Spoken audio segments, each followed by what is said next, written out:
पहला प्रश्न है कि निम्नलिखित में से कौन सी परिकल्पना या सिद्धांत ब्रह्मांड की उत्पत्ति की व्याख्या करती है। देखिए, कुछ सिद्धांत ऐसे हैं सौरमंडल की उत्पत्ति की व्याख्या करते हैं, और कुछ सिद्धांत हैं तो ब्रह्मांड की उत्पत्ति की व्याख्या करते हैं। जैसे निहारिका संकल्पना, नेबुलर हाइपोथेसिस 70 का डी नेबुलर हाइपोथेसिस या निहारिका परिकल्पना, ये दिया गया था लाप्लास के द्वारा। लाप्लास, और उनका कहना था कि हमारा जो सौरमंडल है वो नेबुला से बना है, निहारिका से बना। दूसरा था बाइनरी थ्योरी, ये जीन्स और जेफरी का दिया हुआ है। जीन्स और जेफरीज,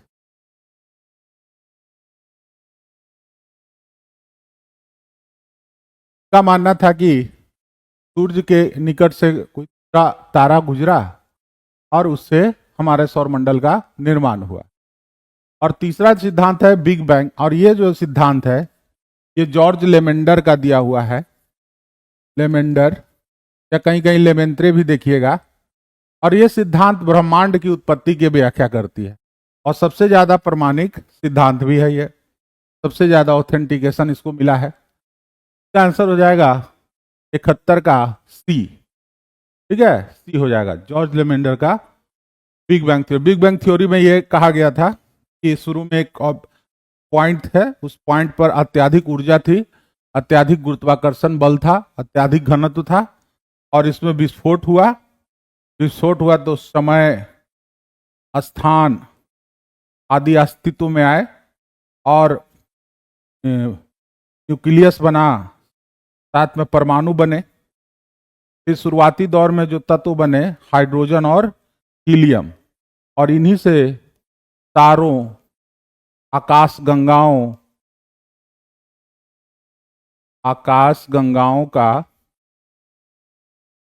निर्माण हुआ। और यह प्रक्रिया 13.8 बिलियन वर्ष पूर्व हुई, और इसी सिद्धांत को हम लोग कहते हैं बिग बैंग सिद्धांत। का आंसर हो जाएगा सी। दूसरा क्वेश्चन है कि सूर्य और पृथ्वी की औसत दूरी कितनी है।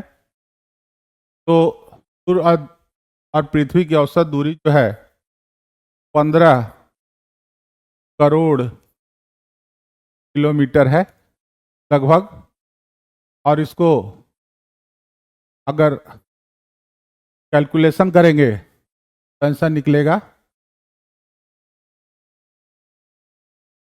सर ये सभी तो व्याख्या करता है नहीं, तो ये शुरुआती जो है कहा गया, ये निहारिका परिकल्पना और ये बाइनरी थ्योरी ये सौर मंडल की उत्पत्ति की व्याख्या करता है। ठीक है, लेकिन जो बिग बैंग थ्योरी है वो पूरे ब्रह्मांड की उत्पत्ति की व्याख्या करता है। यही अंतर है दोनों में। ये हमारे सौरमंडल के निर्माण की व्याख्या करता है, इसलिए यहां एक प्रश्न है। 72 का हो जाएगा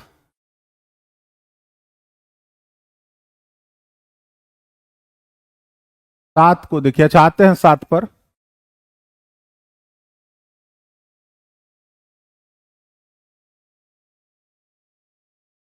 ठीक है,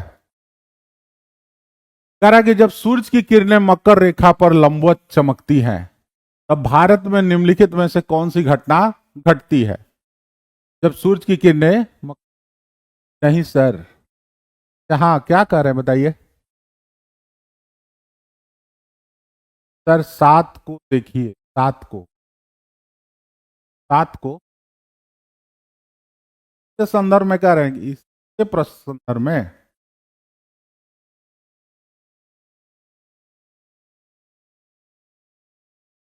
ठीक तो बताए, सीआरटी में सभी के बारे में बताया है, लेकिन ये जो दोनों सिद्धांत है, ये दोनों सिद्धांत सौरमंडल की उत्पत्ति की व्याख्या करता है। और महाविस्फोट सिद्धांत बिग बैंग, वहां पर एक साथ सभी को ऐड कर दिया है, इसलिए इसे क्लियर नहीं पता चलता है। लेकिन यहां पर क्लियर पूछ रहा है कि कौन सा है जो केवल ब्रह्मांड की उत्पत्ति की व्याख्या करता है। ठीक है। जब सूरज की किरणें मकर रेखा पर लंबवत चमकती है तब भारत में निम्नलिखित में से कौन सी घटना घटित होती है? देखिए, सूर्य जो है, जहां सूर्य है और एक समय ऐसा आता है जब पृथ्वी की किरणें कर्क रेखा पर सीधी चमकती है, और एक समय ऐसा आता है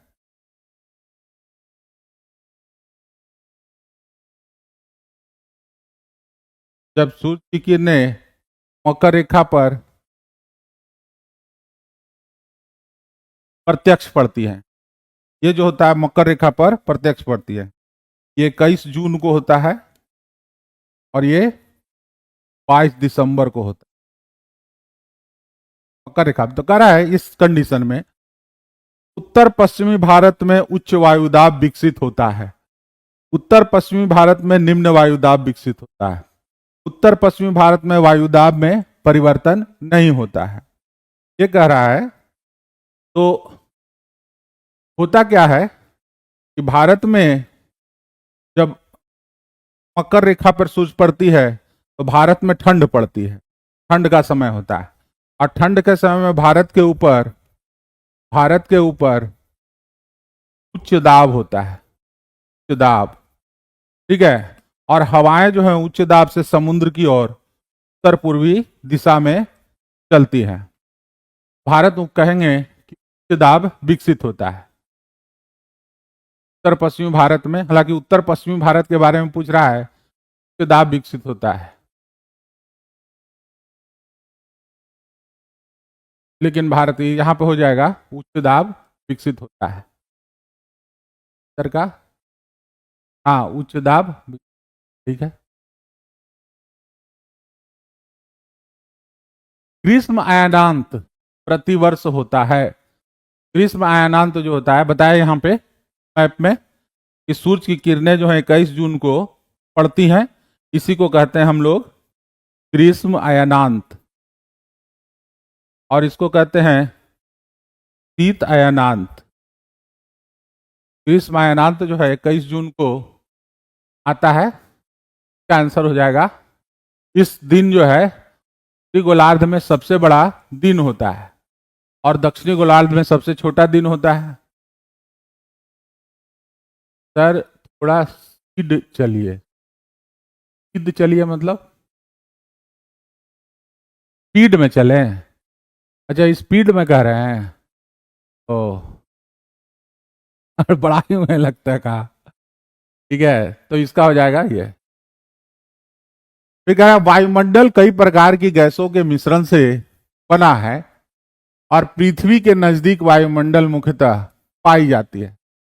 तो वायुमंडल में मुख्यतः नाइट्रोजन है और ऑक्सीजन है, और दोनों जो है अपेक्षाकृत भारी भी है, तो ये वायुमंडल में सबसे ज्यादा पृथ्वी के नजदीक पाया जाता है। और इसके अलावा ऑर्गन है और तब कार्बन डाइऑक्साइड है। कार्बन डाइऑक्साइड की मात्रा जो है अब थोड़ी बढ़ गई है, 0.04 हो गई है, और यह है पहले 0.03 था लेकिन अब 0.04 हो गया है। आई 0.93 है, ये 78% है, ये 21% है। ठीक है, ये चारों गैस को याद रखिएगा। आंसर हो जाएगा 75 का ए। सर स्पीड चलिए, आपके चलने से नहीं होगा ना, बच्चा सब कहेगा कि सर जल्दी जल्दी करके भाग गए, इसलिए बताना पड़ता है। ये चारों याद रखिएगा, नाइट्रोजन, ऑक्सीजन, ऑर्गन और कार्बन डाइऑक्साइड। चलिए नेक्स्ट चलते हैं। महाद्वीपों के अंतस्थों मतलब अंतर आंतरिक भागों में का वार्षिक ताप परिसर तटीय क्षेत्रों की अपेक्षा अधिक होता है, इसके क्या कारण है? कह रहा है कि महाद्वीपों के जो आंतरिक भाग हैं तटीय क्षेत्रों से ज्यादा ताप टेम्परेचर डिफरेंस वहां होता है। हाँ, कह रहा है कि भूमि और जल के बीच तापीय अंतर, महाद्वीपों और महासागरों के बीच तुंगता में असर, ठीक है, और अंतस्तों में तेज पवनों की विद्यमानता। इतना हिंदी ऐसा हिंदी का प्रयोग करता है गंदा ना।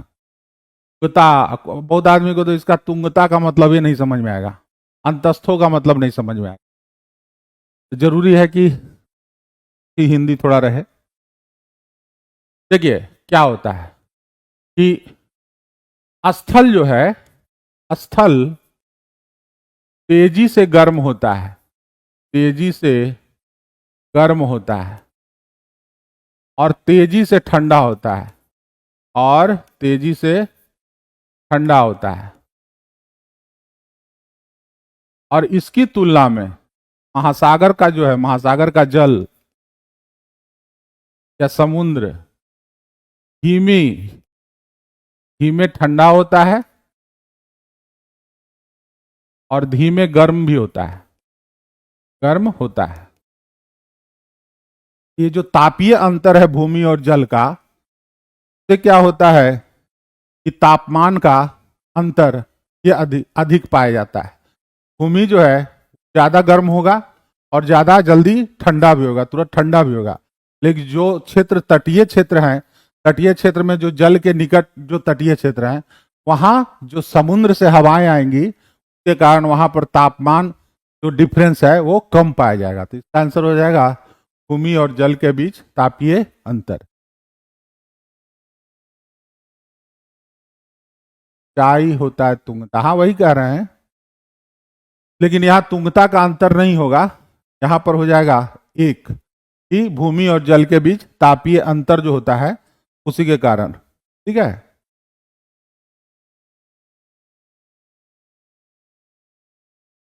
नेक्स्ट हम लोग देखते हैं, मेलित करिए अत्याधिक गर्म। अत्याधिक गर्म में यहाँ चार, चिली, चेरापूंजी, अंटार्कटिक, सहारा, ये हो जाएगा सहारा। अत्याधिक ठंडा अंटार्कटिका, अत्याधिक वर्षा चेरापूंजी, और अत्याधिक, हाँ यहाँ चिली में एक डिजर्ट है जिसका नाम है अटाकामा। अटाकामा कहा जाता है कि यह सबसे सूखा क्षेत्र है विश्व का, ठीक है, सबसे सूखा क्षेत्र अटाकामा डिजर्ट। तो इसका आंसर हो जाएगा ए का 4, बी का 3, बी हो जाएगा इसका आंसर, ठीक है। चलिए देखते हैं, यदि किसी महासागर का पादप पलवक, पादप पलवक का मतलब होता है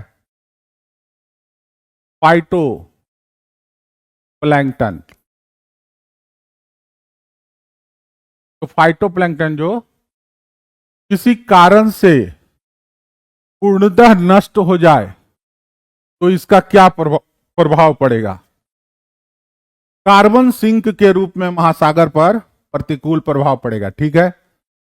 क्या होगा कि अगर फाइटोप्लैंक्टन मर गए तो फाइटोप्लैंक्टन करते हैं प्रकाश संश्लेषण, प्रकाश संश्लेषण, और प्रकाश संश्लेषण क्रिया में ये CO2 का इस्तेमाल करते हैं और इससे क्या प्राप्त करते हैं।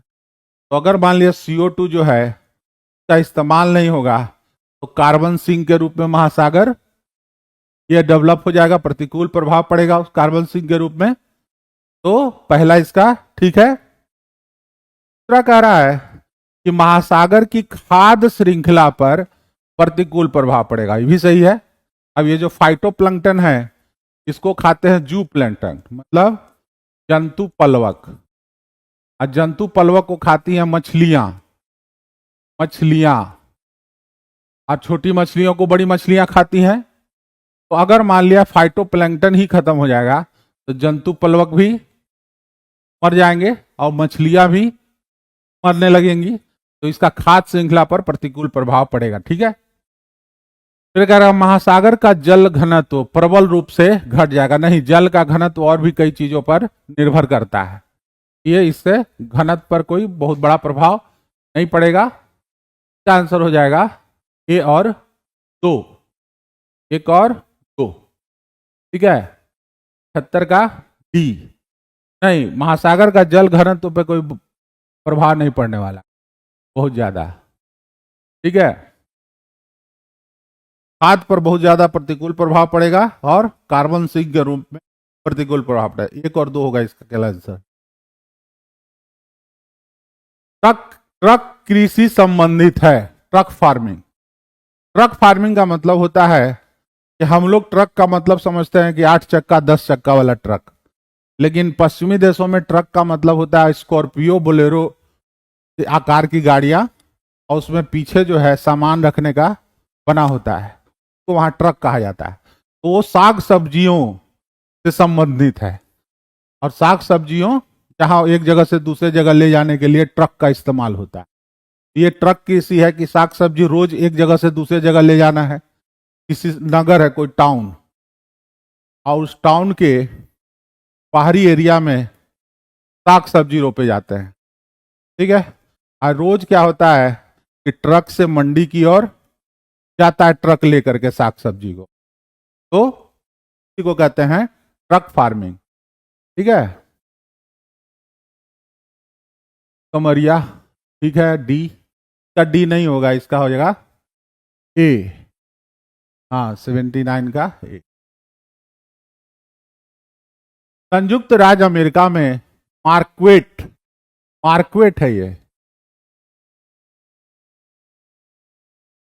मार्क्वेट श्रेणी किस खनिज के लिए विख्यात है। देखिए, अगर मिशिगन राज्य में जाइएगा तो वहां आयरन रेंज है एक, का नाम है Marquette iron range. Marquette iron range, Michigan प्रांत में, अमेरिका में, वैसे। ठीक है, और ये लौह अयस्क का एक बड़ा केंद्र है। आंसर हो जाएगा सी, यूएसए में चलता है। हाँ, यूएसए में हमारे यहाँ का जो स्कॉर्पियो बोलेरो है उसको वहां कहा जाता है ट्रक। ठीक है, तो ये लौह अयस्क के लिए फेमस है। अब नदी से मिलान करना है।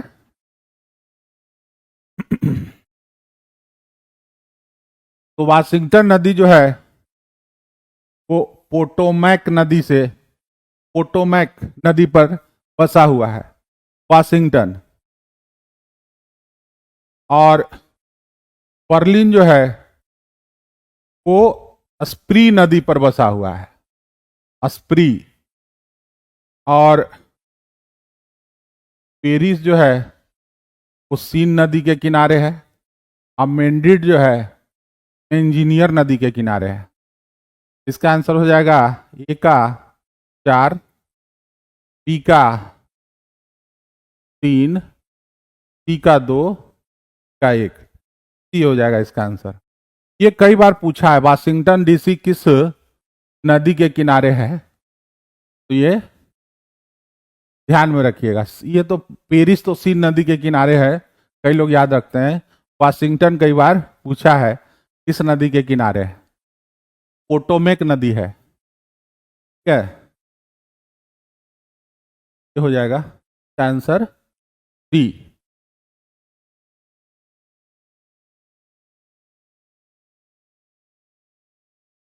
एक का 4। आप जो भी बताएंगे साथ में क्वेश्चन नंबर भी लिखिएगा, तब पता चलेगा कि आप किसका जवाब दे रही हैं। ऐसे पता ही नहीं चलेगा कि किसका आप डी लिख रहे हैं, किसका ई लिख रही हैं। क्वेश्चन नंबर भी लिखिएगा। हो गया इसका आंसर। कह रहा है कि निम्नलिखित में से कौन ईरान की सीमा को स्पर्श करता है।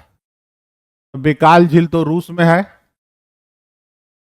अब बाल्कस झील तो उज्बेकिस्तान, कजाकिस्तान, अरल सागर भी। तो इसमें का जो है ईरान की सीमा से कैस्पियन सागर है, लेकिन बैकाल नहीं, बैकाल तो बहुत आंतरिक भाग में है। इसका आंसर हो जाएगा उपयुक्त में से कोई नहीं, उपयुक्त में से कोई नहीं। क्योंकि बैकाल जो है रूस में है, ये रूस में। जो बाल्खस है वो कजाकिस्तान में है, ये कजाकिस्तान में। और ये तो है उज्बेकिस्तान से सटा हुआ। ये भी नहीं होगा, इसका आंसर हो जाएगा ई। ठीक है, इसका आंसर होगा ई।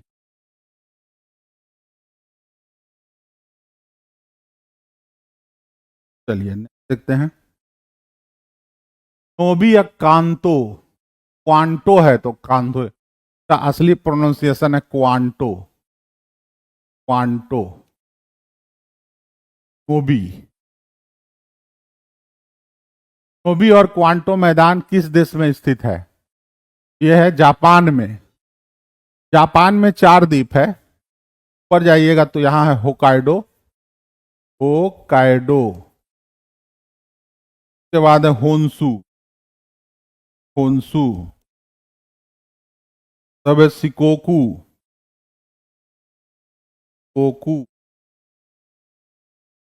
तब है क्यूसू। और क्वांटो का मैदान और नोबी का मैदान इसी होन्सू पर है।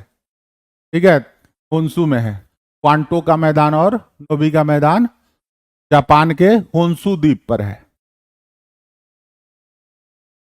ठीक है, इसको याद रखना है। क्वांटो का मैदान काफी फेमस भी है। इसी पर टोक्यो स्थित है, मैदान में, क्वांटो मैदान। कह रहा है कि शुष्क भूमि के लिए सर्वाधिक उचित फसल कौन सी है? गन्ना में तो पानी चाहिए, जूट में भी पानी खूब चाहिए, और गेहूं में भी पानी चाहिए। जवाब दीजिए इसका आंसर। अखिलेश जी, क्या होगा इसका आंसर? भूमि के लिए कौन सर्वाधिक उचित फसल है?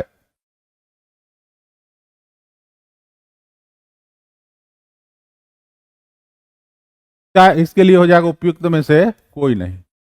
तीनों के लिए पानी की आवश्यकता है। यह है कि गेहूं थोड़ा सा कम पानी पे उग जाएगा, लेकिन कुछ पानी तो चाहिए, एकदम शुष्क भूमि रहेगी तो गेहूं भी नहीं होगा। मसावा बंदरगाह, ठीक है, लाल सागर में स्थित, तट पर स्थित है। हाँ, तट पर है। निम्न में से किस देश से संबंधित है? अफ्रीका के पूर्वी भाग में जाइएगा तो उत्तर पूर्वी में तो एक देश मिलेगा जिसका नाम है इरिट्रिया। इरिट्रिया में ही मसावा बंदरगाह जो है मौजूद है। ठीक है, इरिट्रिया में मसावा इरिट्रिया का सबसे बड़ा बंदरगाह है। और सऊदी अरब का सबसे बड़ा बंदरगाह जो है जेद्दा है, जेद्दा। ये भी याद रखिएगा, सऊदी अरब का जेद्दा सबसे बड़ा बंदरगाह है। यमन का अदन पोर्ट है, अदन पोर्ट।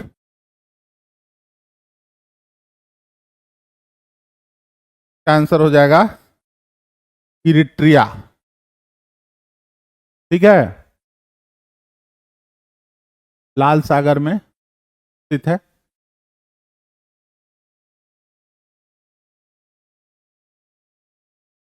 निम्नलिखित सर्वाधिक जनसंख्या घनत्व वाला द्वीप कौन सा है? जावा, सुमात्रा, बोर्नियो। जावा जो है वो सर्वाधिक जनसंख्या घनत्व वाला द्वीप है, बड़े द्वीपों में, बड़े द्वीपों में।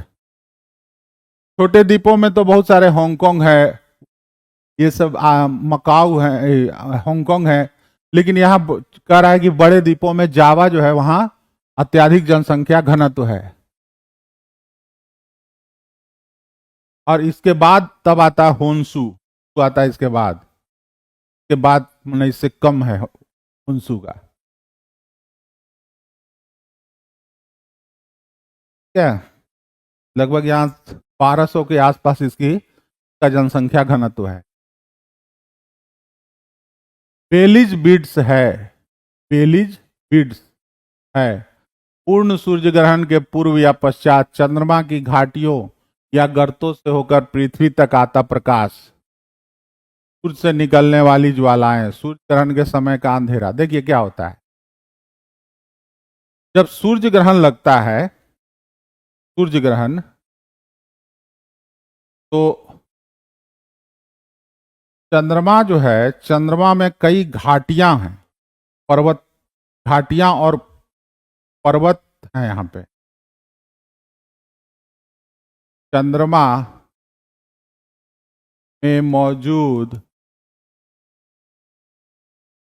पर्वत और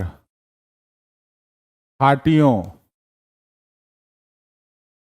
के कारण कारण कभी कभी क्या होता है, जब सूर्य ग्रहण होता है तो ये घाटियों और गर्तों या पर्वतों की घाटियों या गर्तों से होकर वो प्रकाश सूर्य का आता है। कारण सूर्य ग्रहण के समय सूर्य प्रकाश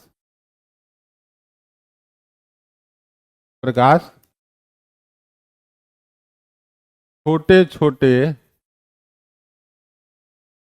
बूंदों या कहेंगे छोटे छोटे थी, क्या कहते हैं उसको, छोटे छोटे लाइट के बूंद की तरह दिखाई पड़ता है, तो लाइट के बूंद की तरह, तो वो माला की तरह दिखता है। उसी को हम लोग कहते हैं छोटे छोटे मोतियों की तरह, मोतियों की तरह दिखता है, इसे कहते हैं बेलिज बेडिज। होता क्या है कि यहां पर जो है सूर्य है, यहां पर चंद्रमा है और यहां पृथ्वी है। तो चंद्रमा मान लिया ढक लिया इसको और सूर्य पृथ्वी तक नहीं जाने दिया प्रकाश, लेकिन ये चंद्रमा में जो घाटियां हैं, पर्वतें हैं, गर्ते हैं, उनसे होकर सूर्य प्रकाश जो है पृथ्वी तक पहुंचता है, तो दिखता है माला की तरह, मोती, छोटे छोटे मोती की तरह। वो प्रकाश जो दिखता है उसी को हम लोग कहते हैं बेलिज बिट्स। ठीक है, 87 का हो जाएगा ये। सिर्फ हम ही हैं क्लास में क्या सर जी? पता नहीं, यहां तो व्यू दिख रहा है। कमेंट करते रहिए तो पता चलते रहेगा।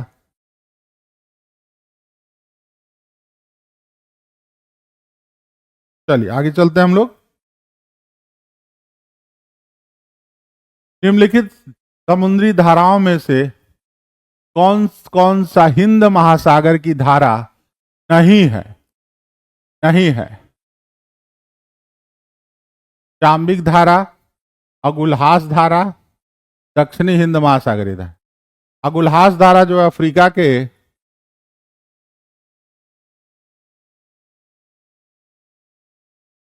यहाँ मेडागास्कर है, मेडागास्कर, और यहां से जो धारा आ रही है इसको कहते हैं मोजाम्बिक धारा, और इसको कहते हैं मेडागास्कर धारा। मोजाम्बिक धारा ये वाला, और ये वाला कहता है मेडागास्कर धारा। धारा, और यही धारा जब आगे मिल जाती है दक्षिण अफ्रीका के तट के पास, तो इसको हम लोग कहते हैं अगुलहास धारा। धारा, और ये धारा जो है आगे जाके घूम जाती है इस ओर, क्या इस ओर घूम जाती है, और जब इस ओर घूम जाती है तो कहते हैं दक्षिणी हिंद महासागरीय धारा। दक्षिणी हिंद महासागरीय धारा, ये वाला, ठीक है। और ये ठंडी हो गई, अब ऊपर में गर्म थी, यहाँ गर्म है, ये गर्म है, ये भी गर्म है, अगुलहास भी गर्म है, लेकिन नीचे आने के बाद ये कोल्ड हो जाता है, दक्षिणी हिंद महासागरीय। आंसर हो जाएगा उपयुक्त में से कोई नहीं, तब है हिंद महासागर की धारा। 8 का ई, वाह बना दिए। फिर कह रहा है कि भारत की लेटेराइट मिट्टियों के बारे में कौन सा कथन सही है? ये कई बार रिपीट हुआ है, तो लगता है 4-5 बार रिपीट हो। देखिए लाल रंग की होती है ये, ठीक है। ये नाइट्रोजन और पोटास से समृद्ध होती है, नहीं। लीचिंग प्रोसेस के द्वारा सारा पोषक तत्व जो है मृदा के निचले स्तर में चला जाता है, ये नहीं होता है। तीसरा, इनका राजस्थान और उत्तर प्रदेश में अच्छा विकास हुआ है, नहीं। और कहते हैं इन मिट्टियों में टेपियोका और काजू की अच्छी उपज होती है, सही। ये तो हो जाएगा आपका 1 और 4 कथन सही है। ये 4-5 बार लगता है क्वेश्चन आ चुका है। सर आपको लगता है कि ये पी का सवाल है? कुछ सवाल तो हमको भी लगता है कि गड़बड़ है सवाल में। दुनिया भर में निम्नलिखित प्रायद्वीपों पर विचार कीजिए, ठीक है। कामचटका, आइबेरियन, दक्कन, लेब्राडोर, ठीक है। पर दिए गए प्रायद्वीपों को पश्चिम से पूर्व व्यवस्थित क्रम कीजिए। देखिए कामचटका जो है रूस के पूर्व में है, के पूर्वी भाग पर आइबेरियन जो है स्पेन, पुर्तगाल के पास है। दक्कन जो है वो भारत में है। लेब्राडोर जो है वो कनाडा के पूर्व में है, कनाडा के पूर्व में। अब कह रहा है कि इसको पश्चिम से पूर्व की ओर व्यवस्थित कीजिए। तो सबसे पश्चिम में कनाडा हो गया 4, अब फिर इसके बाद हो जाएगा आइबेरियन 2, अब फिर उसके बाद हो जाएगा भारत 3, और तब हो जाएगा 1 कामचटका। 4 2 3 1, 4 2 3 1 है, ये नहीं है इसमें। इसका आंसर हो जाएगा उपयुक्त में से कोई नहीं। 89 का 89 का 90 का हो जाएगा उपयुक्त में से कोई नहीं। क्या है? चलिए, निम्नलिखित वन्य जीव अभ्यारण्य पर विचार कीजिए। शिकारी देवी, भद्रा, सिमलीपाल, पंचमढ़ी। दक्षिण से उत्तर की ओर इनकी स्थिति के अनुसार वन्य जीव अभ्यारण्यों का सही क्रम कौन सा है? तो ये जो शिकारी देवी है ये हिमाचल प्रदेश में है। शिकारी देवी वन्य जीव अभ्यारण्य ये है हिमाचल प्रदेश में। और भद्रा जो है वो कर्नाटक में है, कर्नाटक। सिमलीपाल जो है उड़ीसा में है, और पंचमढ़ी जो है एमपी में है, ठीक है। सिमलीपाल और पंचमढ़ी एमपी में है। अब कहेंगे तो इसका हो जाएगा सबसे नीचे दक्षिण में, दक्षिण से उत्तर ना, सबसे दक्षिण में हो जाएगा कर्नाटक 2, और फिर उसके बाद हो जाएगा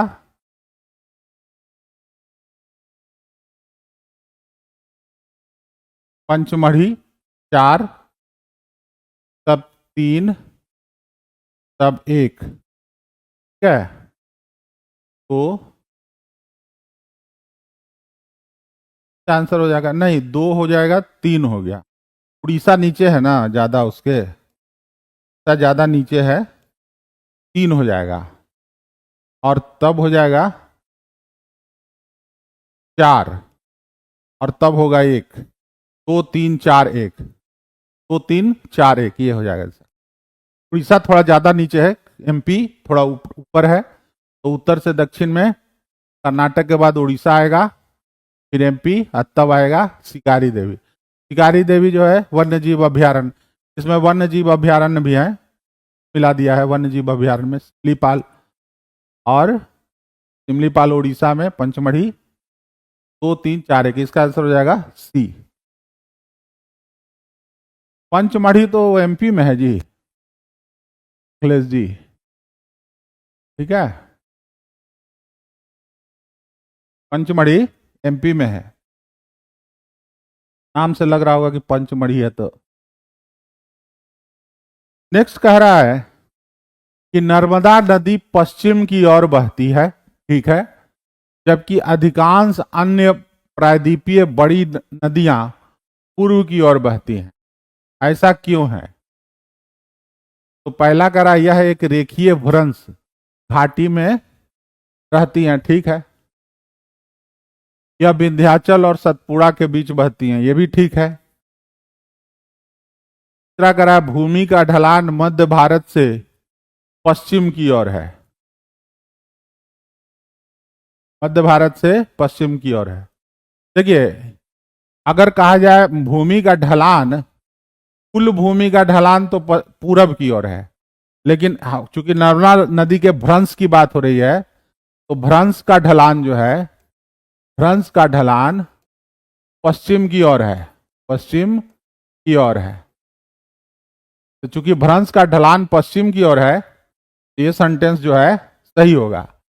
तो भ्रंश की बात हो रही है, नर्मदा जो है, जहां है नर्मदा की घाटी की बात हो रही है, उसका ढलान है पश्चिम की ओर, लेकिन अन्य जो शेष भूमि है उसका ढलान जो है पूरब की ओर है। दिए गए कूट का सही उत्तर बताइए। हो जाएगा इसका एक से अधिक, ही हो जाएगा इसका आंसर। एक और दो सही है, और यहां कह रहा है भूमि का ढलान मध्य भारत से पश्चिम की ओर है। अब यह कह रहा है भ्रंश का ढलान, अगर घाटी की बात हो रही है जहां नदी बह रही है, उसका ढलान तो पश्चिम की ओर ही है ना, तभी तो वो बह रही है पश्चिम की ओर। अगर भ्रंश का ढलान पूर्व की ओर होता है तो पूर्व की ओर बहती, लेकिन कह रहा है कि भूमि का ढलान मध्य भारत से पश्चिम। हालांकि ये जो है सेंटेंस थोड़ा यहाँ पे सेंटेंस संदेहास्पद है कि बात किसकी हो रही है, भ्रंश भूमि की बात हो रही है या मुख्य भूमि की बात हो रही है। तो अगर भ्रंश भूमि की बात हो रही है तो आंसर हो जाएगा डी, और अगर मुख्य भूमि की बात हो रही है तब इसका आंसर जो मिल ही नहीं रहा उपयुक्त, तो हो जाएगा एक से अधिक, तब भी यही आंसर होगा, एक से अधिक, क्योंकि एक है, दो और तीन है, और एक और तीन है, तो वो दोनों स्थिति में आंसर डी ही होगा। सर खुद रिफ्ट बोल रहा, हाँ तो रिफ्ट बोल रहा है तो इसका मतलब है कि पश्चिम की ओर बह रही है, का ढलान है उस उधर की ओर, जो भी हो, लेकिन इस स्थिति में आंसर डी ही होगा, क्योंकि वो ऑप्शन नहीं दिया, एक और दो खाली का नहीं दिया है, तो डी ही होगा इसका आंसर। क्या, चलिए, ये सवाल भी 5 से 7 बार पूछा जा चुका है। यहां पर है अरावली राजस्थान में, और यहां पर है विंध्याचल, और इन दोनों के बीच में है मालवा का पठार, मालवा का पठार। ये विंध्याचल और आगे जाके कैमूर चला गया, फिर छोटा नागपुर का पठार है, के नीचे सतपुड़ा है, महादेव है, मैकाल है, यहीं से नर्मदा नदी बहती है, यहीं से ताप्ती नदी बहती है। ये चीज जो है कई बार आ चुका है। आंसर हो जाएगा मालवा का पठार, अरावली और विंध्यन के बीच। सर ऑप्शन नंबर 3 गलत है। हाँ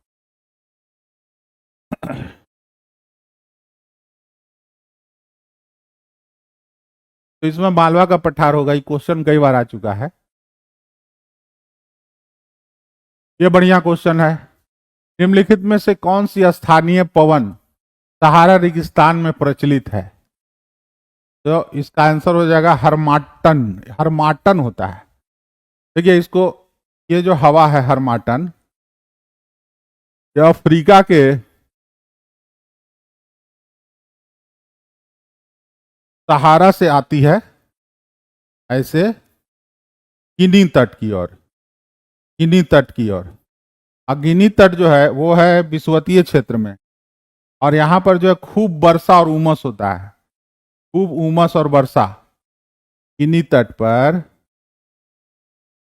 तट पर इस हवा, इस शुष्क हवा, शुष्क और गर्म वायु से लोगों को उमस से राहत मिलती है, राहत मिलती है। इसलिए इसको डॉक्टर हवा भी कहते हैं, डॉक्टर हवा। किसको? तो हरमाटन को, हरमाटन। तो डॉक्टर हवा भी कहते हैं गिनी तट पर।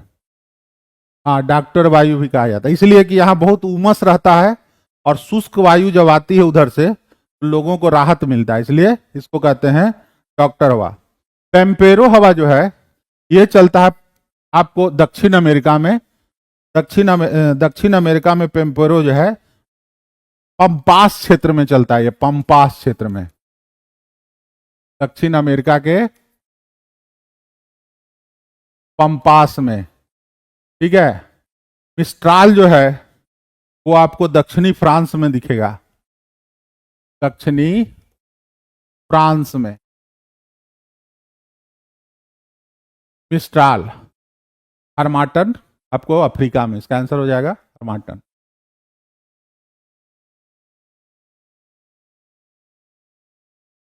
निम्नलिखित में से कौन सा घास का मैदान न्यूजीलैंड जिनमें पाया जाता है? Downs, Canterbury, pampas. तो इसका आंसर हो जाएगा कैंटरबरी। देखिए, शीतोष्ण कटिबंधीय घास के मैदान को शीतोष्ण कटिबंधीय घास के मैदान को अलग अलग नामों से जाना जाता है। ठीक है, अलग अलग नामों से। जैसे आप जाइएगा उत्तर अमेरिका में, उत्तर अमेरिका इसको कहते हैं प्रेरी, प्रेरी। फिर जाइएगा दक्षिण अमेरिका तो इसको कहते हैं पंपास। ठीक, जाइएगा यूरेशिया, यूरोप और एशिया वाला भाग में तो इसको कहते हैं स्टेपी। ठीक है। ऑस्ट्रेलिया में जाइएगा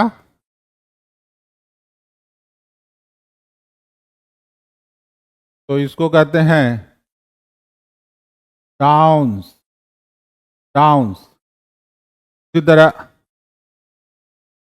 हंगरी में जाइएगा, हंगरी में तो इसको कहते हैं पुस्ताज। ठीक है। फिर अफ्रीका में जाइएगा, दक्षिण अफ्रीका में तो इसको कहते हैं विल्ड, विल्ड। और न्यूजीलैंड में इसको कहते हैं कैंटरबरी। ये अलग अलग नाम है शीतोष्ण घास के मैदान को।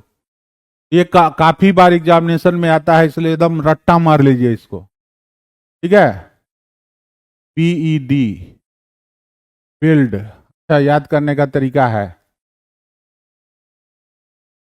तो इसका आंसर हो जाएगा बी। निम्नलिखित राष्ट्रीय उद्यानों में से कौन सा उद्यान खबरों में आया इसलिए क्योंकि वहां अफ्रीका से 20 चीते छोड़े गए? अब देखिए, वहां अफ्रीका से लाया गया था 20 चीता जो छोड़ा गया था, में 8 जो है उसकी मृत्यु हो चुकी है। ठीक है, 8। तो नामीबिया से लाया गया था 8 गो और 12 लाया था साउथ अफ्रीका से। 8 की मृत्यु हो चुकी है। काफी मीडिया में हल्ला हुआ था। वो जो था वो कूनो राष्ट्रीय उद्यान है, MP में है। ये क्या है? MP में है कूनो राष्ट्रीय उद्यान। 20 लाए गए थे, 20 लाए गए थे दक्षिण अफ्रीका से। 12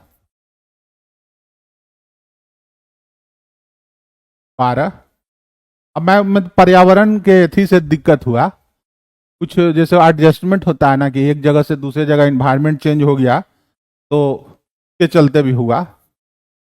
नामीबिया से लाया गया था 8, 20 थे जिसमें कि जो 8 की मृत्यु हो गई। चलिए नेक्स्ट चलते हैं। हाँ, कह रहा है कि नदियों, सड़कों और रेलवे लाइनों के साथ विकसित बस्तियों को वर्गीकृत किया जाता है। आर्थिक बस्ती, आधारभूत संरचना संबंधी बस्ती, रेखीय बस्ती, उपयुक्त में से एक से अधिक उपयुक्त। देखिए, यहाँ कह रहा है नदी, मान लिया कोई नदी है जा रही है, इसके किनारे बसावट होगा, ठीक है, बसावट हुआ। इसी तरह कोई रेलवे लाइन गुजर रही है और इसके किनारे बसावट हुआ, बसावट का मतलब घर, लोग रह रहे हैं, ठीक है। इसी तरह मान लिया कोई सड़क है और सड़क के किनारे बसावट हुआ। तो ये तीनों को आप पैटर्न देखिए, प्रतिरूप पैटर्न का मतलब होता है कि किस तरह के बनावट में बस्तियां मौजूद पाई जाती हैं। तो अगर किसी एक खास साइज में अगर बस रही हैं तो बस्ती का एक प्रारूप कहते हैं। तो यहाँ जो प्रारूप बन रहा है वो बन रहा है रेखीय, एक रेखीय, ठीक है। और इसी तरह मान लिया कोई तालाब रहेगा और तालाब के चारों ओर लोग बसेंगे, तो इसको कहेंगे गोलाकार बस्ती। तो अलग अलग पैटर्न पे देखा जाता है कि कैसे उसका लोगों के बसावट हुआ है। यहाँ रेलवे लाइन, सड़क और नदी के बीच में हो जाएगा रेखीय बस्ती। ये भी क्वेश्चन कई बार आ चुका है। दक्षिण पूर्व एशिया में थाईलैंड और भारत चीन में फ्रांसीसी क्षेत्र एक बफर कटिबंध है, किसका? एशिया में ब्रिटिश साम्राज्य का। देखिए जो थाईलैंड था, थाईलैंड, थाईलैंड इसके ईस्ट तरफ फ्रेंच कॉलोनियां थी, फ्रेंच कॉलोनी, जैसे कंबोडिया, लाओस, वियतनाम, ये सब था। और थाईलैंड के इस तरफ बर्मा तक वो था ब्रिटिश साम्राज्य, ठीक है, ब्रिटिश कॉलोनी। ये एक बफर जोन था थाईलैंड, ठीक है, कहेंगे एशिया में ब्रिटिश साम्राज्य। यूरेनियम के पहले 3 प्रमुख उत्पादक हैं, बताइए क्या होगा? यूरेनियम के पहले 3 उत्पादक हैं, इनमें से कोई नहीं होगा। पहला नंबर पे आता है कजाकिस्तान का, पूरे विश्व का लगभग 43% उत्पादन करता है, ठीक है। और तब दूसरे नंबर पे आता है कनाडा का, कनाडा ये करता है 15%। और तब आता है नामीबिया का, नामीबिया का, अफ्रीकी कंट्री है, और ये करता है 11%। यहाँ Brazil, New Zealand, France, Canada, Australia, Kazakhstan तो है ई वाले में, लेकिन कजाकिस्तान को तीसरे नंबर पे रखा, तो इसका हो जाएगा उपयुक्त में से 3 प्रमुख उत्पादक, ई हो जाएगा इसका आंसर। बी नहीं होगा, ई होगा। कजाकिस्तान जो है वो नंबर 1 पे है, 43% अकेले उत्पादन करता है वर्तमान संदर्भ में कहा जाए तब। उस समय पहले तक भले होता था, लेकिन इसका आंसर हो जाएगा ई। नेक्स्ट देखते हैं, किस नहर द्वारा समुद्री मार्ग की लंबाई कम नहीं होती? Panama Suez. किस नहर द्वारा समुद्री मार्ग की लंबाई कम नहीं होती? आंसर हो जाएगा सू कैनाल, कैनाल। ये कैनाल एक्चुअली में 2 झीलों के बीच में है, 2 झीलों के बीच में है, तो समुद्री मार्ग से कोई लेना देना है नहीं। हाँ, समुद्र से बाकायदा नदी के मार्ग से जाते हैं एक झील में, तब एक झील से दूसरे झील में, लेकिन उसके बीच में अगर ये बना हुआ है कैनाल, समुद्री मार्ग से उससे कोई फर्क नहीं पड़ता है। ये जो सुनियर है, सुपीरियर झील को ह्यूरन झील से जोड़ता है। नहर पीरियर झील को रन झील से जोड़ता है। अब जानते होंगे सुपीरियर झील और ह्यूरन झील ये महान झील प्रदेश में है। महान झील प्रदेश में 5 झीलें हैं, superior, Michigan, Hurun, eri, Ontario. पांचों झील मीठे पानी की झील है और ये पांचों झील को कहते हैं महान झील प्रदेश, यूएसए में। और यूएसए और कनाडा के विकास में इसका जो है बहुत बड़ा योगदान है, बहुत बड़ा योगदान है। क्योंकि ये क्या होता है, सेंट लॉरेंस नदी है और इसको ले जाता है सेंट लॉरेंस नदी के थ्रू इस पूरे झील प्रदेश में अंदर जाते जाते। तो जो दुनिया में सबसे सस्ता जो परिवहन कहा जाता है, जल परिवहन को कहा जाता है। और जल परिवहन जो है ये अमेरिका के विकास में एक बहुत बड़ी भूमिका निभाता है, क्योंकि ये आंतरिक भागों तक चला गया है। ठीक है, इरी को एंटारियो सुपीरियर प्लस यूरन, हाँ यूरियर और यूरन जोड़ता है सु महान झील के सब कई बार पूछता है, इसलिए ये याद रखिएगा। कह रहा है कि व्यापार मार्गों और परिवहन नेटवर्क को प्रभावित करने वाले मुख्य कारक क्या हैं? व्यापार मार्ग और परिवहन नेटवर्क को, तकनीकी प्रगति तो है, तकनीकी रूप से है, अगर प्रगति करेंगे तो आपका परिवहन नेटवर्क और मार्ग जो है उसमें महत्वपूर्ण भूमिका निभाएगा। जैसे आप देखिएगा अभी हाल फिलहाल में क्या मतलब आ चुका है, टोल टैक्स अपने आप कट जाता है। आप गाड़ी लेके गए, उस पर लगा हुआ है, वो अपने आप स्कैन किया, कट गया। ये तकनीकी प्रगति भी आपको क्या कर रहा है, कारक है नेटवर्क पर। अगर राजनीतिक स्थिरता और सरकारी नीतियां, बिल्कुल ये भी है, राजनीतिक स्थिरता रहेंगी तो व्यापारिक मार्ग और परिवहन नेटवर्क जो है वो सुचारू रूप से चलेगा, और सरकारी नीतियां अगर प्रोत्साहित करेंगी तो वो भी ठीक है। भौगोलिक स्थिति और प्राकृतिक संसाधन भी सही है। उत्तर बिहार में, उत्तर भारत में आप देखिए तो पत्थरों या कंक्रीटों से सड़क बनाना महंगा पड़ता है, जबकि दक्षिण भारत में पठारी क्षेत्र में सड़क बनाना आसान पड़ता है। तो भौगोलिक स्थिति और प्राकृतिक हो जाएगा उपयुक्त में से एक से अधिक इसका आंसर। ठीक है, thank you sir for best class. हाँ, का डी हो जाएगा आंसर। अब देखिए ये तो है है तो बोटनी का, लेकिन चलिए देख लेते हैं।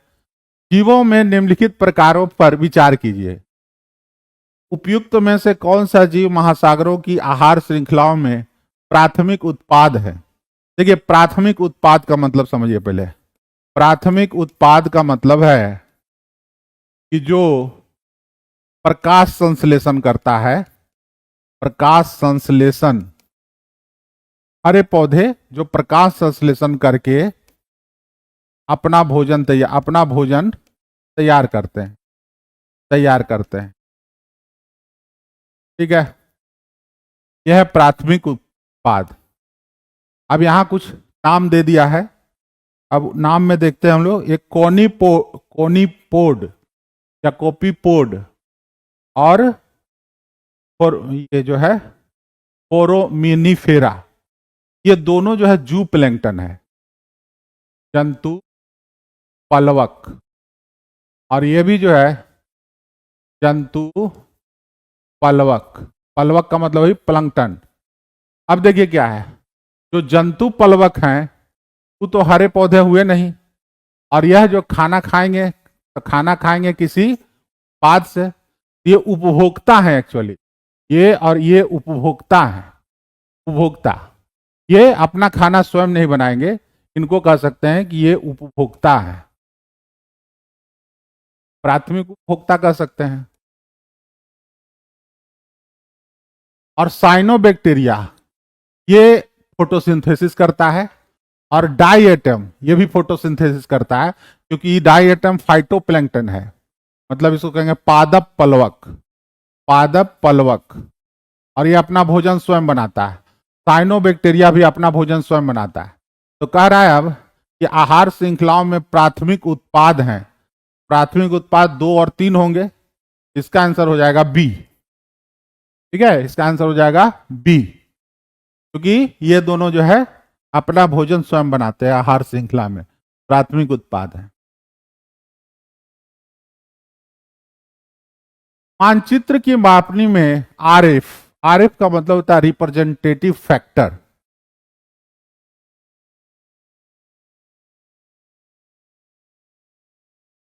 फैक्टर, अब ये क्या है?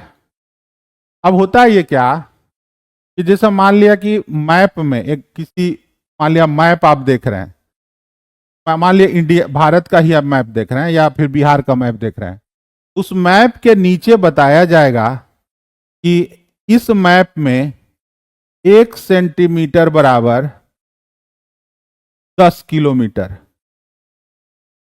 ठीक है, यह अनुपात बताएगा। इस मैप में अगर 1 सेंटीमीटर आप नापते हैं तो 10 किलोमीटर के बराबर है, ठीक है। ये हर मैप के नीचे रहता है, इसको कहते हैं रिप्रेजेंटेटिव फैक्टर आरएफ। ये बताता है अनुपात कारक को, अनुपात कारक माने ये रेशियो बताता है कि मैप में मैप की दूरी और वास्तविक दूरी के बीच क्या अंतर है, अनुपात क्या है, उसी को ही बताता है, उसी को कहते हैं रिप्रेजेंटेटिव फैक्टर। क्या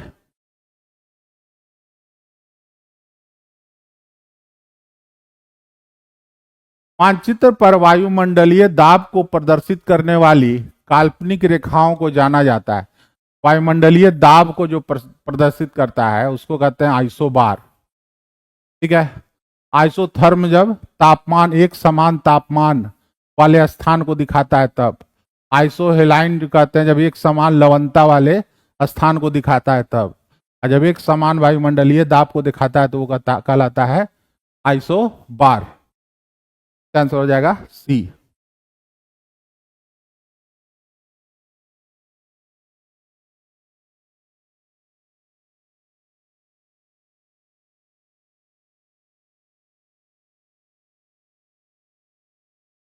कह रहा है कि भारत मानक रेखा पी और एमपी राज्यों से होकर गुजरता है। यूपी और एमपी ऊपर बता दिया, और कह रहा है फिर एपी और कर्नाटक, नहीं कर्नाटक नहीं होगा, एपी और तमिलनाडु, तमिलनाडु भी नहीं होगा, ये हो जाएगा उड़ीसा और आंध्र प्रदेश से भी गुजरता है, उड़ीसा और आंध्र प्रदेश। भारतीय मानक रेखा जो है इंडियन स्टैंडर्ड टाइम 82.82 ईस्ट पर है, और यह 5 राज्यों से होकर गुजरती है, 5 राज्यों से होकर गुजरती है। कौन कौन से राज्य हैं? एक तो उत्तर प्रदेश, फिर मध्य प्रदेश, मध्य प्रदेश के अलावे जो है थोड़ा सा छत्तीसगढ़ में भी है, छत्तीसगढ़, फिर ओडिशा, तब आंध्र प्रदेश। 5 राज्यों से होकर गुजरती है, ठीक है। चलिए आंसर हो जाएगा, चलते हैं।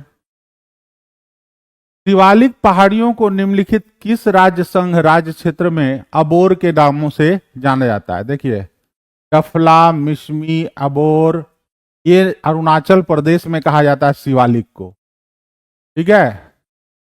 अरुणाचल प्रदेश में इसको कहते हैं, अलग अलग नाम है, डफला, मिरी, अबोर, मिश्मी।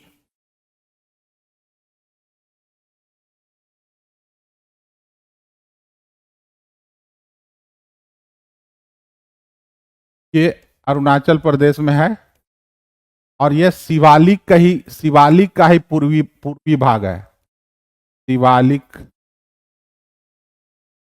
का ही उत्तर में भाग कहा जाता है अलग अलग नामों से। रेचन द्वाब, रचना द्वाब तो है, रेचन तो नहीं है, गलत लगाए लिखे, रचना द्वाब है, रचना। रचना द्वाब जो है रावी और चिनाब के बीच में, क्या है, रावी और चिनाब के बीच में।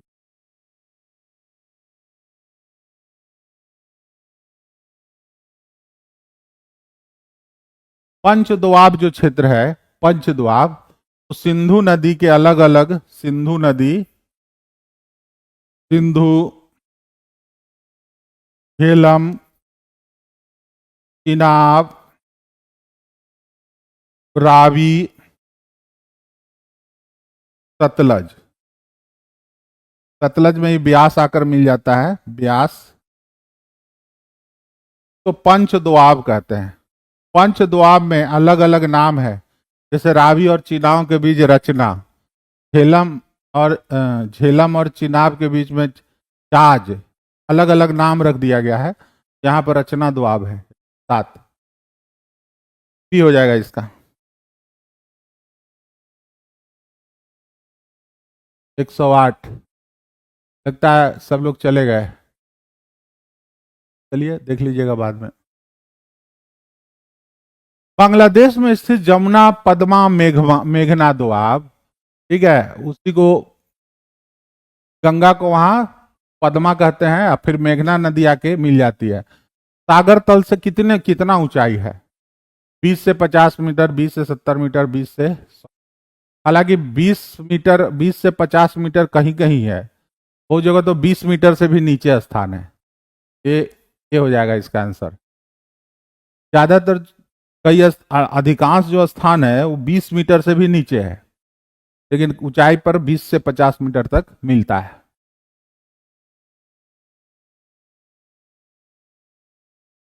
सोन, नर्मदा महानदी की उत्पत्ति स्थल अमरकंटक कहाँ स्थित है? मैकाल श्रेणी, मकालू श्रेणी, राजमहल पहाड़ियां, तो मैकाल पर स्थित है। ठीक है, मैकाल है पर्वत, ये मैकाल पर्वत विंध्याचल और सतपुड़ा दोनों का मिलन स्थल है। मैकाल, विंध्याचल और सतपुड़ा के मिलन स्थल पर है, और यहीं से इधर नदी निकल जाती है, इधर जोहिला नदी निकलती है, इधर नर्मदा नदी निकलती है। महानदी की उत्पत्ति, हालांकि महानदी आगे जाके निकलती है। मैकाल श्रेणी आ जाएगा इसका आंसर। मकालू जो है ये चीन, नेपाल में है, नेपाल चीन के पास है, और ये से नहीं है, चोटी है, ये चोटी है हिमालय पे, मकालू। और राजमहल की पहाड़ियां आपको छोटा नागपुर के सबसे पूर्वी भाग में मिली, आपको मैकाल श्रेणी होगा इसका।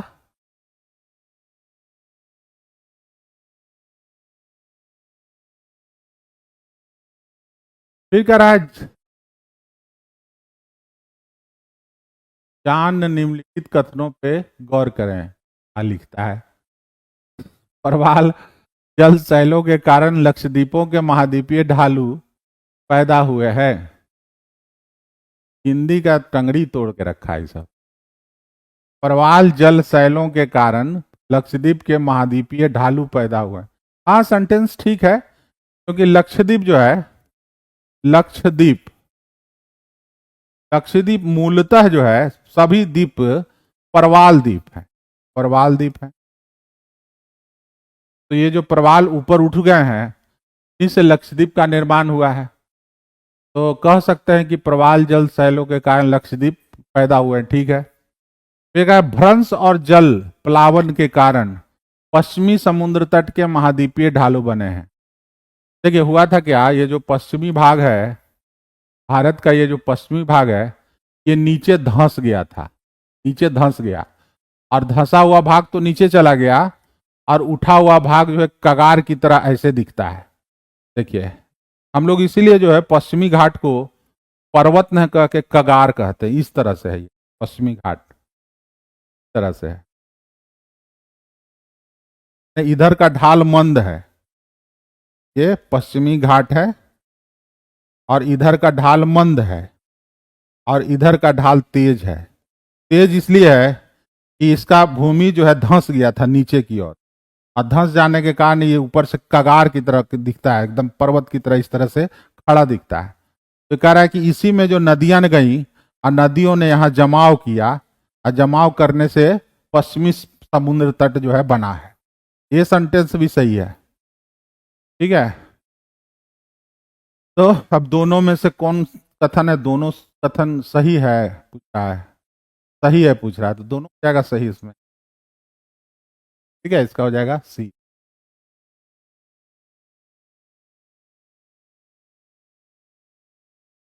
चलिए अब आगे चलते हैं।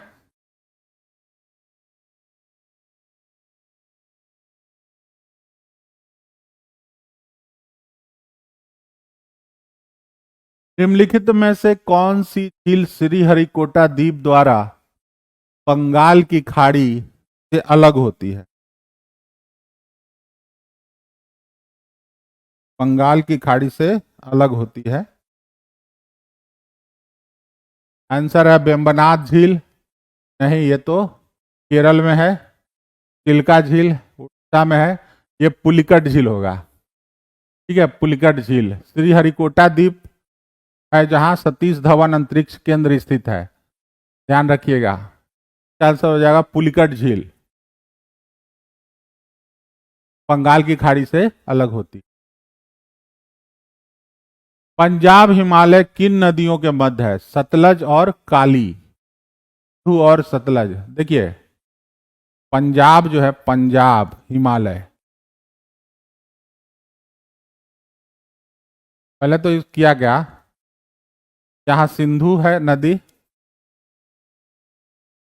और सतलज, सतलज, तो ये वाला हिमालय को कहते हैं पंजाब हिमालय।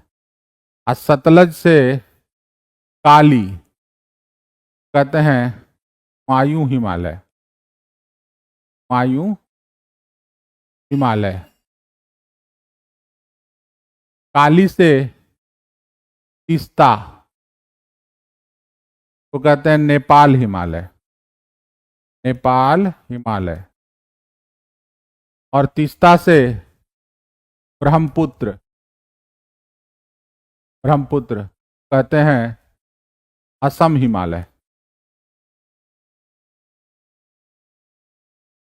एक विद्वान थे डॉक्टर सिडनी बुराट, उन्हीं के द्वारा यह किया गया था क्लासिफिकेशन, हिमालय का ऐसे वर्गीकरण किया गया था। आंसर हो जाएगा सिंधु और सतलज के बीच। क्या? चलिए आगे चलते हैं।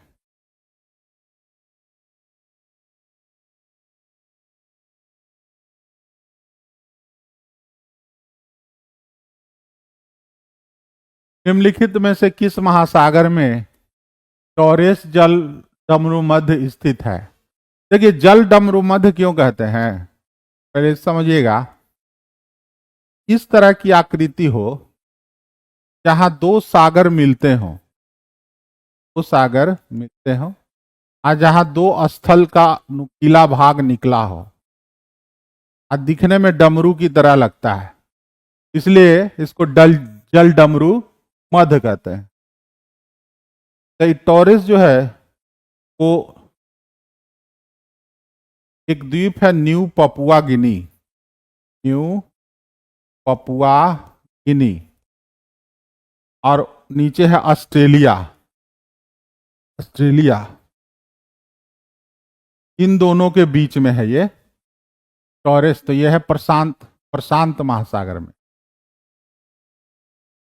ये अटलांटिक है, तो ये हो जाएगा 113 का ई। ये प्रशांत महासागर में है। न्यू पपुआ गिनी एक आइलैंड है, और ऑस्ट्रेलिया नीचे, ऑस्ट्रेलिया ऊपर न्यू पपुआ गिनी, और ये प्रशांत महासागर में है। तो टॉरेस जल डमरू मध्य इसमें से हो जाएगा उपयुक्त में से कोई नहीं। भारत भूमध्य रेखा से मात्र कितना डिग्री पर है? अब कमेंट करना लोग बंद कर दिए क्या? तब क्या करते होंगे कि जब स्पीड में 2x पर लगाकर जल्दी जल्दी देख लेते होंगे। ज़्यादातर वीडियो सब वैसे ही देखते हैं, 2x पर लगा लिए और देख लिए। ऐसे समय कम समय लगता, ज़्यादा समय आता होगा। अब देखिए, इसमें तो सब लोग बना ही के बार पूछ चुका है, 8 डिग्री 4 मिनट कितना बार बताया जा चुका है। निम्नलिखित में से किस नदी प्रणाली में इसके घटकों में से एक लोहित नामक नदी है? ब्रह्मपुत्र की सहायक नदी है लोहित, ब्रह्मपुत्र, ठीक है, ब्रह्मपुत्र की सहायक नदी है। एक दिबांग भी है, लोहित दिबांग। एक और बड़ा इंपॉर्टेंट है, सुबनसिरी, सुबनसिरी, ये भी ब्रह्मपुत्र का जो है सहायक नदी है। धनसिरी एक और है, धनसिरी। ये 4 प्रमुख नदियां हैं जो ब्रह्मपुत्र में आकर, नर्मदा तो नदी तो पश्चिम में जाकर बहती है, गंगा नहीं, तो इसका आंसर हो जाएगा।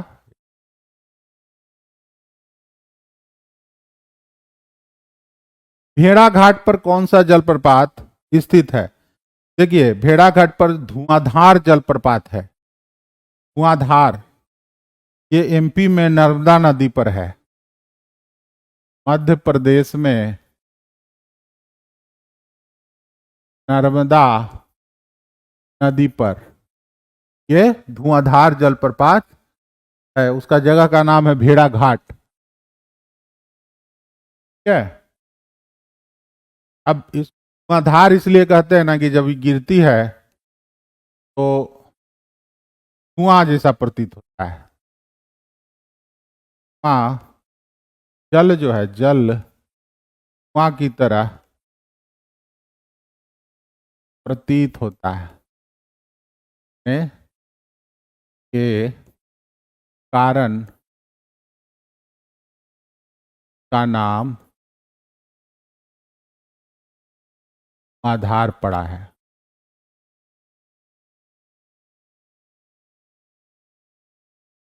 आई कपिल धारा, दुग्ध धारा, वो जो है गोवा में है, दुग्ध धारा, छोटा सा जलप्रपात है। इस मृदा को सिंचाई की कम आवश्यकता होती है क्योंकि वह नमी को रोक कर रखती है। काली मृदा, काली मृदा जो है, काली मिट्टी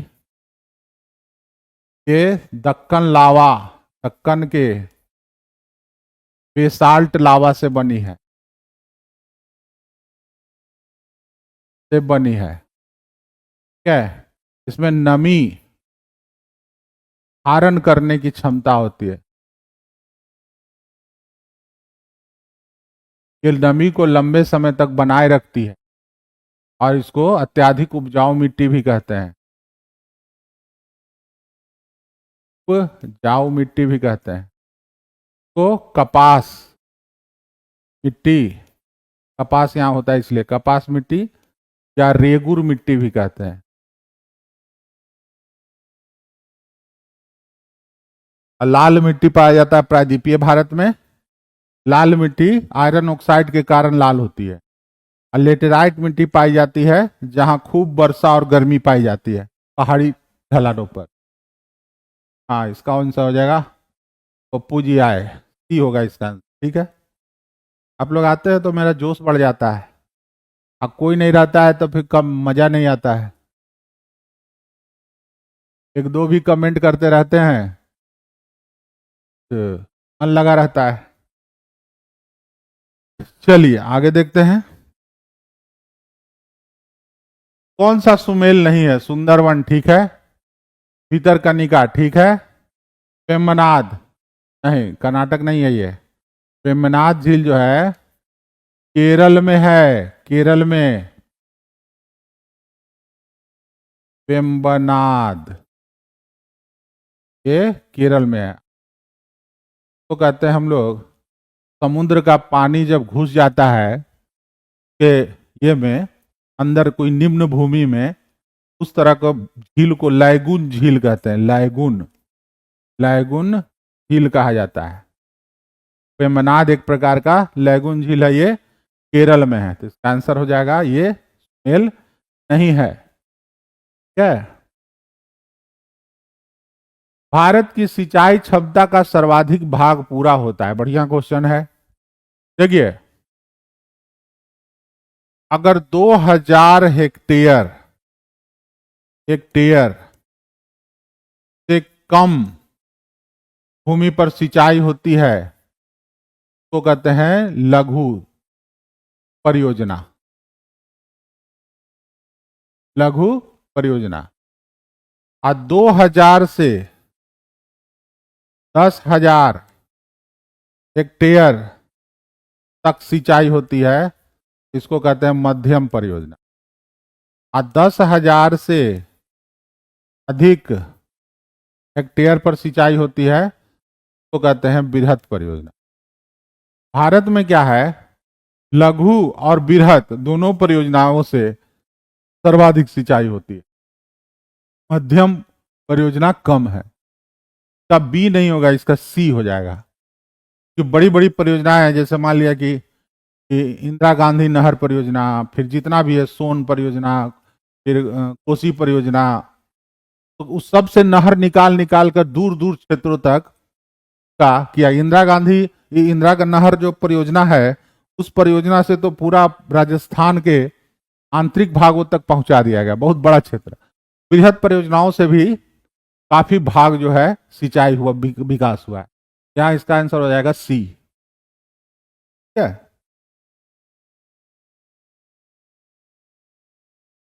वरुणा प्रजाति है, ये तो जीके का क्वेश्चन है। सरसों की ये प्रजाति है वरुणा।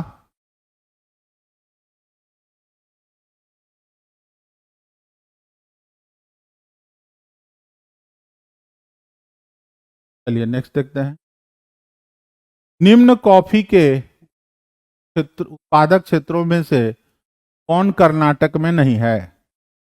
तो कुर्ग है, कुर्ग को कुर्ग लिखा है। कुर्ग कर्नाटक के कुर्ग जिले में। तो चिकमंगलूर और कुर्ग जो है, ये दोनों है कर्नाटक में। कर्नाटक में। और पुलनेज क्षेत्र जो है वह तमिलनाडु के तमिलनाडु तमिलनाडु में है। तो कह रहा है कि कौन सा क्षेत्र कर्नाटक में नहीं है? ये हो जाएगा इसका आंसर पुलनेज। ये तमिलनाडु में है। एक हिल्स है, पुलनी हिल्स, यहीं पे जो है कॉफी उत्पादन होता है। चिकमंगलूर और कुर्ग में तो होता ही है, वहां भी होता है, तो वो पड़ता है तमिलनाडु में। सर हो जाएगा बी नहीं होगा। किसका बता रहे हैं, किसके बारे में कह रहे हैं बी नहीं? बी बी बी किस क्वेश्चन के बारे में कह रहे हैं? वरुणा के बारे में। थोड़ा बताइएगा किस क्वेश्चन के बारे में कह रहे हैं पप्पू जी? 119 के बारे में। लगता है 119 के बारे में आप कह रहे हैं बार बार, जोर तो दे रहे हैं आप बार बार। क्लियर करिए।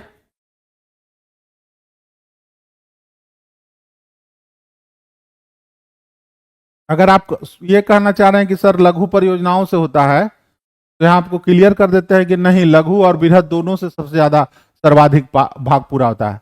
अगर आप सर्वाधिक भाग को ये कर रहे हैं तो लघु और बृहद दोनों को शामिल करना पड़ेगा।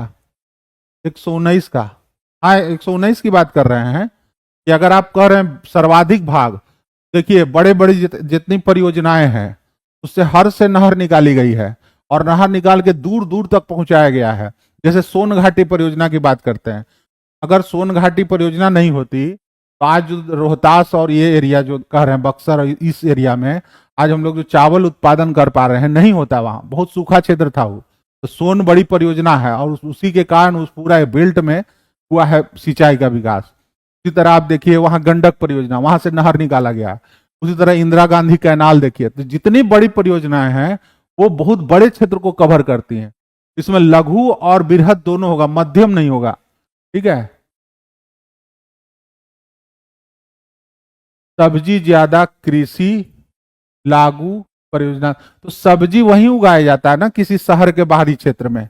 जैसे पटना है, पटना चल जाइए, पटना के इर्द गिर्द के क्षेत्र में आप उगा रहे हैं, ठीक है, अब ये उगा रहे हैं, लेकिन बृहद क्षेत्र को कवर करना है, कृषक कृषि क्षेत्र को, तो वो कवर नहीं होगा ना।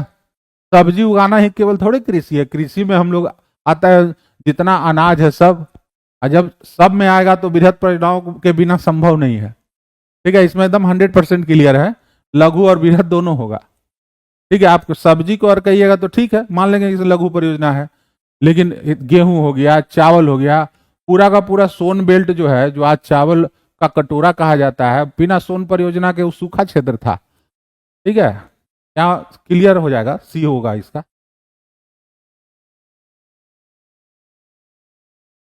चलिए, राजस्थान में खेतरी खदान, खेतरी है, खेतरी खदान किसके लिए भाई? तांबा के लिए, बहुत प्राचीन ये है, ठीक है, बहुत प्राचीन खदान है ये खेतरी, भारत की सबसे पुरानी तांबे की खान है,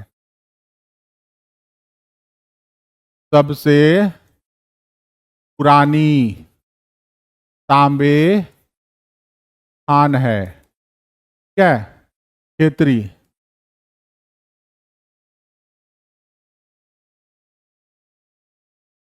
अब ये फिर जीके का क्वेश्चन है, भारतीय दलहन अनुसंधान केंद्र कहाँ स्थित है? कानपुर में है ये, सीधे रट्टा मार लेना है, इसमें समझना कुछ नहीं। निम्नलिखित में से कौन सा बंदरगाह भारत के पूर्वी तट का नहीं है? देखिए यहां पर कांडला जो बंदरगाह है, जिसको कि आजकल दीनदयाल कहते हैं, दीनदयाल पोर्ट, दीनदयाल पोर्ट, ये गुजरात में है, पश्चिमी तट पर, क्या है? गुजरात में है ये, पश्चिमी तट पर, और ये पहला स्पेशल इकोनॉमिक जोन है, पहला स्पेशल इकोनॉमिक जोन है, क्या है? Kandla. Cargo cargo handling port है वो। और चेन्नई जो है पूर्वी साइड में है, ये कृत्रिम है, कृत्रिम। पारादीप भी है, वो कृत्रिम पोर्ट है, बनाया गया है। और ये जो कांडला है, ये ज्वारीय बंदरगाह है, ज्वारीय बंदरगाह है, ठीक है। इसका आंसर हो जाएगा पूर्वी तट का नहीं है, बी, हाँ बी होगा इसका। विश्व के दो सबसे छोटे महाद्वीप हैं, ऑस्ट्रेलिया और अंटार्कटिका, ऑस्ट्रेलिया, अंटार्कटिका और यूरोप, ऑस्ट्रेलिया और यूरोप। छोटे महाद्वीप में आ जाता है ऑस्ट्रेलिया, ऑस्ट्रेलिया और यूरोप, अंटार्कटिका इनसे बड़ा है, ऑस्ट्रेलिया और यूरोप आ जाएगा का सी। अब ये तो बिल्कुल ज्योग्राफी का क्वेश्चन नहीं है। स्वतंत्रता प्राप्ति के बाद जनगणना कार्य किस अधिनियम के प्रावधानों के अनुरूप किया गया? लगता है कि टावर छोड़ देता है कभी कभी, पॉलिटी वाला क्वेश्चन आ जाता है। जनगणना अधिनियम 1948 बना था समय, इसी के अनुसार जो है जनगणना कार्य हुआ था। बिहार की जलवायु को किस नाम से पुकारते हैं? ये तो बता दीजिएगा, बिहार की जलवायु को क्या कहेंगे? उष्ण आर्द्र जलवायु, सवाना जलवायु, मानसूनी जलवायु। सिंपली है, भारत का मानसूनी जलवायु है, तो ये बिहार का भी मानसूनी जलवायु होगा, भी होगा आंसर। सवाना तो अफ्रीका में मिलता है, और उष्ण आर्द्र से क्लियर नहीं है कि उष्ण आर्द्र सवाना में भी होता है और समशीतोष्ण क्षेत्र में भी होता है। नागर, बालासंग, भंगा, रत्ना, मेची। मेची को तो आप लोग जानते होंगे, ये महानंदा की सहायक नदी है मेची, ठीक है।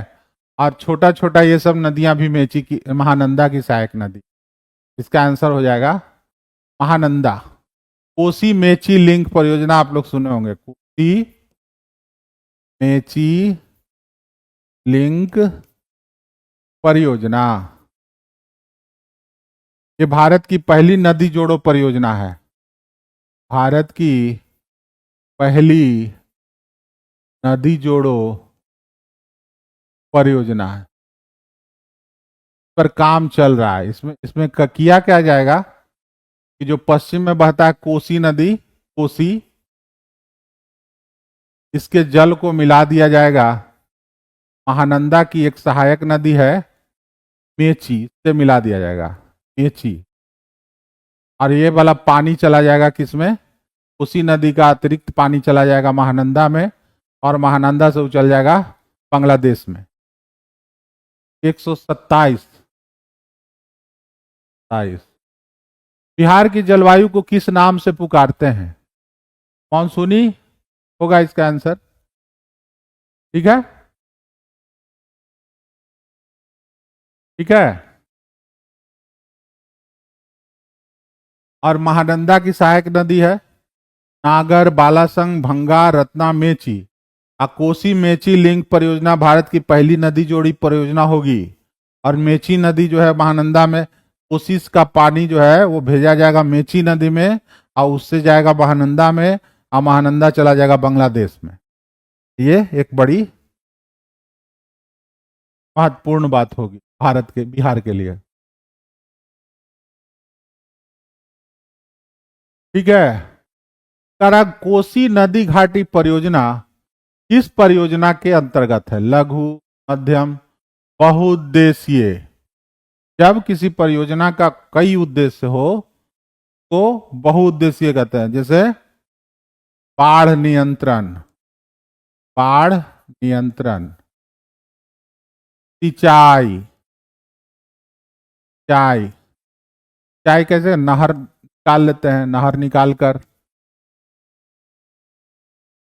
जल विद्युत, जल विद्युत,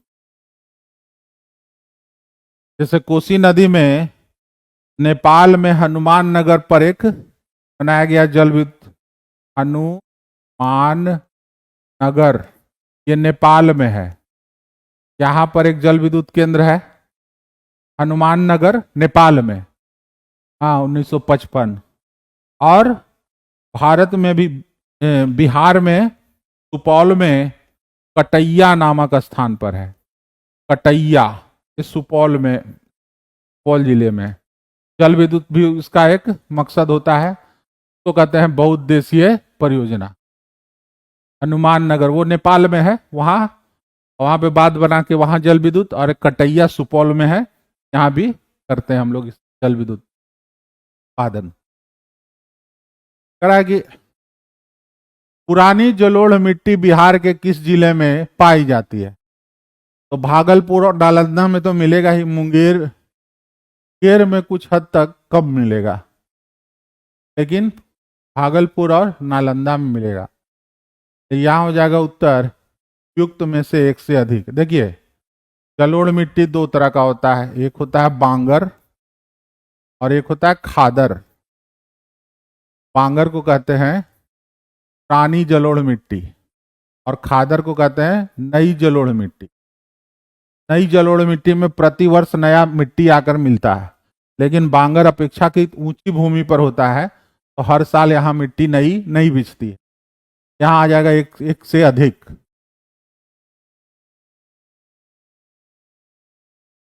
जलवायु की भिन्नताओं के कारण बिहार में धान की खेती की जाती है। देखिए धान की खेती जो है वो ओस, अमन, बोरो, बंगाल में भी होता है, बिहार में भी होता है। ओस, अमन, बोरो, 3 प्रकार का, ठीक है। जैसे जापान में जो है वहां ठंडे पृथ्वी में भी चावल उगाया जाता है, तो यहाँ ओस, अमन, बोरो तीनों में होता है।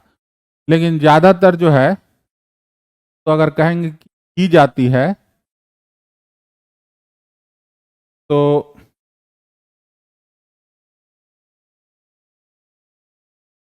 दो प्रकार की जाती है, विभाग में होता है, इसको कहेंगे तीनों प्रकार की जाती है, में से एक से अधिक। अमन मैंने ग्रीष्मकालीन भी होता है, शरदकालीन भी होता है, ज्यादातर तो शरदकालीन होता है जो, और एक शीतकालीन भी होता है। शीतकालीन और ग्रीष्मकालीन और शरदकालीन युक्त में से एक से अधिक हो जाएगा, ये तीनों हो जाएगा। तीनों टाइप के यहाँ चावल होता है पूर्वी भाग में, जहाँ वर्षा ज्यादा होती है। जो बंगाल से सटे राज्य हैं वहाँ धान की खेती जो है वो की जाती है सभी मौसमों में। फेल्सपार बिहार के किस जिले में पाई जाती है? ये तो जमुई में भी है, मुंगेर में भी है। जमुई मुंगेर में है, में भी हो जाएगा उपयुक्त एक से अधिक। तो फेल्सपार होता है वो टाइल्स में यूज आता है, टाइल्स बनाने में, कांच उद्योग में, सौंदर्य प्रसाधन में, पेंट वगैरह में भी इसका उपयोग होता है। हो जाएगा उपयुक्त में से एक से अधिक। अब सुअर पालन में बिहार का कौन सा जिला सर्वोच्च स्थान पर है? देखिए, यहाँ पटना, भोजपुर और चंपारण तो दिए हुए हैं, लेकिन सुअर पालन भारत में, बिहार में थारू जनजाति के लोग पाए जाते हैं, पश्चिमी चंपारण में, और कुछ और समुदाय भी पाए जाते हैं। तो वहाँ जो है ना सुअर पालना एक मने समझिए कि वो है कल्चरल, ये है। जहाँ कहा जाता है कि पश्चिमी चंपारण में से ज्यादा सुअर पालन होता है। क्या हो जाएगा? भारत में जल जीवन मिशन के अनुसार प्रति व्यक्ति प्रतिदिन पेयजल की आपूर्ति कितनी आवश्यकता है? अब देखिए, कहता है कि जल जीवन मिशन के अनुसार एक व्यक्ति को प्रतिदिन 55 लीटर चाहिए। ठीक है, 55 लीटर, ये जल जीवन मिशन के अनुसार कहा गया है 55 लीटर जो है प्रतिदिन चाहिए। दक्षिण अमेरिका की सबसे लंबी नदी है? दक्षिण अमेरिका जब कह रहा है तब तो अमेजन है। अगर रहता कि संसार की सबसे लंबी नदी कौन है, तो वो नील हो जाता है। ठीक है, नील सबसे लंबी, लगभग 7,000 किलोमीटर लंबी है। मिसिसिपी ये तो यूएसए में है। अमेजन जो दक्षिण अफ्रीका है, ये सबसे ज्यादा द्रव्यमान का, ये मास में है, और सबसे ज्यादा ब्रांच्ड शाखित नदी भी है। अगर कहा जाए कि सबसे बड़ी नदी कौन है, ये थी मास के और ये हिसाब से, तब अमेजन होगा। लेकिन कहेगा सबसे लंबी नदी कौन है, तो हो जाएगा नील, जो अफ्रीका में है। ठीक है, चुंबी घाटी किस राज्य के निकट में है? देखिए, सिक्किम जो है, सिक्किम वह ऐसा स्थान पे है, एक तरफ है भूटान, एक तरफ है तिब्बत या चीन ही कहिए उसको, ये सिक्किम, और एक तरफ है नेपाल। एक तरफ है नेपाल, एक तरफ है चीन, एक तरफ है भूटान, और यह है सिक्किम। ठीक है, और यहीं पर चुंबी घाटी है, सामरिक रूप से बड़ा महत्वपूर्ण है, ट्राई जंक्शन इसको कहते हैं, ट्राई जंक्शन, और इसका सामरिक रूप से बड़ा महत्वपूर्ण।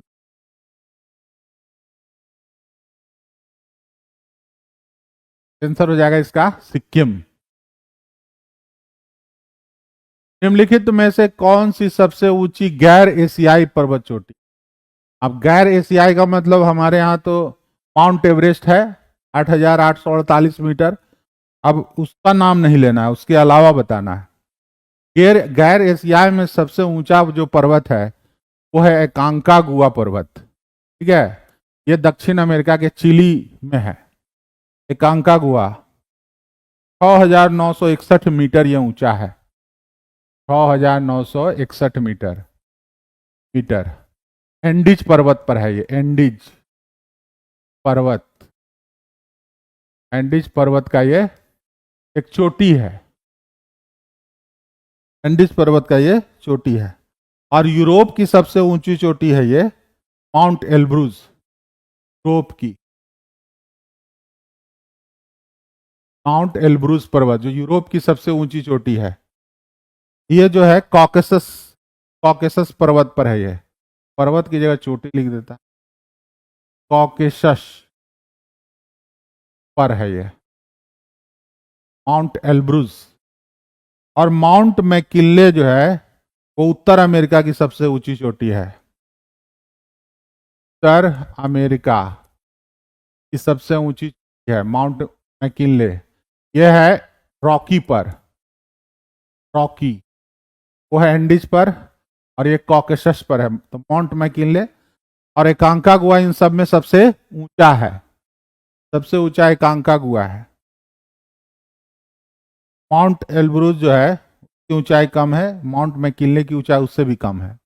आंसर हो जाएगा इसका सी। निम्नलिखित में से कौन सा तथ्य अमेजन नदी से संबंधित सही तथ्य है? सुगम एंडीज पर्वत ठीक है। मुहाना अटलांटिक महासागर ठीक है। ये दोनों सही है। सुगम होता है एंडीज से और अटलांटिक महासागर में जाकर गिरता है। लेकिन मुहाना प्रशांत महासागर ही गलत हो जाएगा। तो 138 का आंसर हो जाएगा, दो सही है, दो कथन सही है।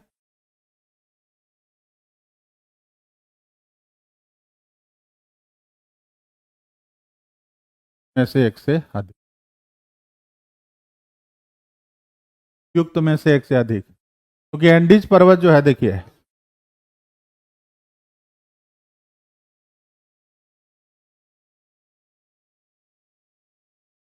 ये यहां से निकलती है पर्वत, यहां से निकलती है, ये जा करके अटलांटिक महासागर में गिर, अटलांटिक महासागर में गिर रही है। ये हो जाएगा आपका दो कथन।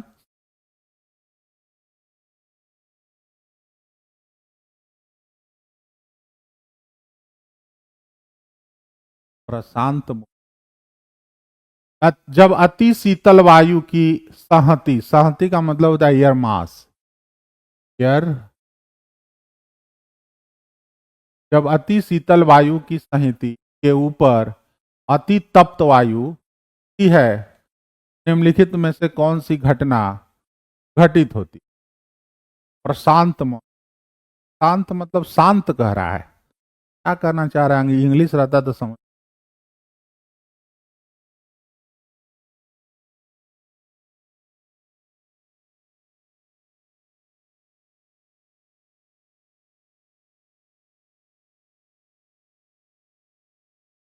शांत मौसम ही होगा इसका मतलब, प्रशांत मतलब शांत मौसम।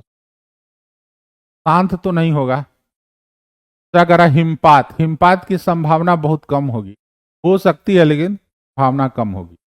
तूफान और चक्रवाती तूफान, हाँ बिल्कुल। गहन वर्षा और ओला, बिल्कुल ये भी हो सकता है। 3 और 4, 3 और 4 इसका आंसर होगा।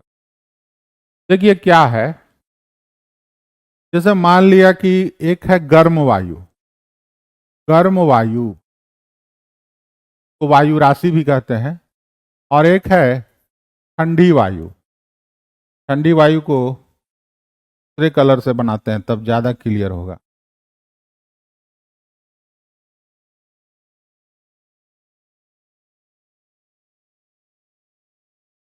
ठंडी वायु। अब देखिए, गर्म वायु ठंडी वायु जब एक दूसरे के निकट आएगी तो बीच में बनेगा पहले तो वाताग्र, तो कहते हैं वाताग्र। फिर क्या होगा, जब दोनों वायु और निकट आएगी तो ये गर्म वायु जो है वो ऊपर चढ़ जाएगी, गर्म वायु ऊपर चढ़ जाएगी, गर्म वायु ऊपर चढ़ जाएगी और ठंडी वायु नीचे रह जाएगी, ठंडी वायु नीचे रह जाएगी। और यह इस वाताग्र के सहारे एक चक्रवात का निर्माण होगा, जिसको उस चक्रवात को कहेंगे शीतोष्ण चक्रवात, चक्रवात। ठीक है, दोनों के बीच में, क्योंकि तो गर्म वायु हल्की होती है, हल्की होने के कारण ये ऊपर चढ़ जाएगी, और ठंडी वायु नीचे भारी होती है, वो नीचे रहेगी। और चूंकि गर्म वायु ऊपर चढ़ी है तो इनमें जो है ये घूमने का ये शुरू हो जाएगा, और उस निम्न दाब पर घूमना शुरू हो जाएगा, लो प्रेशर जो होगा के चारों ओर हवाएं घूमने लगेंगी और वो एक चक्रवात बनेगा। वो चक्रवात शीतोष्ण चक्रवात होगा, हवाएं चलेंगी, तेज हवाएं और चक्रवाती तूफान। ये तूफान शीतोष्ण होगा, उष्ण वाला नहीं होगा जो बहुत ज्यादा तबाही मचाता, उस तरह का नहीं होगा। वर्षा कराएगा खूब, घन वर्षा और ओला होगा। क्या हो जाएगा 3 और 4 इसका। ठीक है, शीतोष्ण चक्रवात उतना खतरनाक नहीं होता है जितना उष्ण कटिबंधीय चक्रवात। शीतोष्ण चक्रवात हमारे यहाँ भी वर्षा कराता है जाड़े में, वो भूमध्य सागर से आता है, वो वर्षा कराता है, तेज हवा चलती है, लेकिन वो ऐसा नहीं है कि एकदम पूरा जो है जैसे उस कटिबंधीय चक्रवात तबाही मचाता, उस तरह का नहीं होता है। करा है मिष्टी योजना का संबंध है। देखिए मिष्टी योजना जो है वैकल्पिक उर्वरक को बढ़ावा देना, प्राकृतिक, मिष्टी योजना चलाई गई थी मैंग्रोव पौधारोपण से। वो भारत के तटीय क्षेत्रों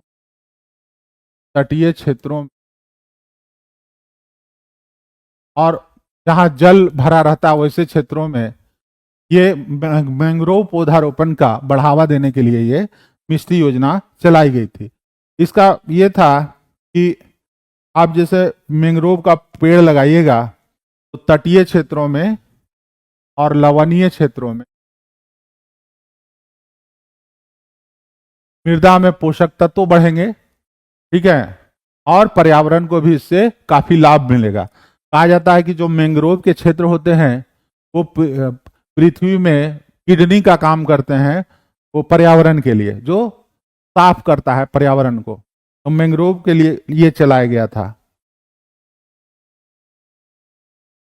मैंग्रोव का जो पौधा होता है, जो सुंदरी वृक्ष होता है, वो इस तरह का होता है कि इसका काफी लकड़ी सूखा और हार्ड होता है, और जल से यह ऊपर रहता है, इसका जड़, और तब इसका पौधा जो है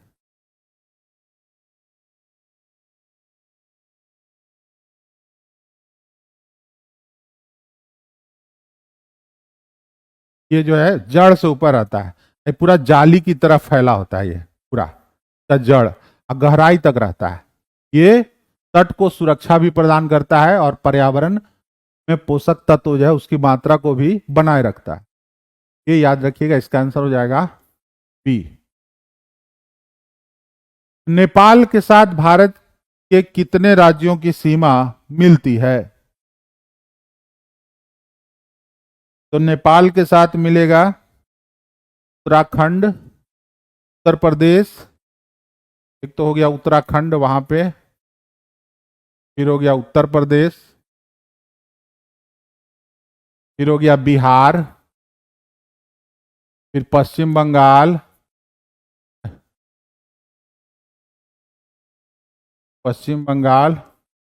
और फिर सिक्किम।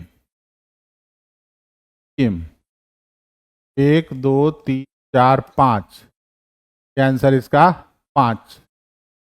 ठीक है, नेक्स्ट, विशाखापट्टनम के संदर्भ में कौन सा कथन सही है? यह एक भू आबद्ध पतन है, ठीक है,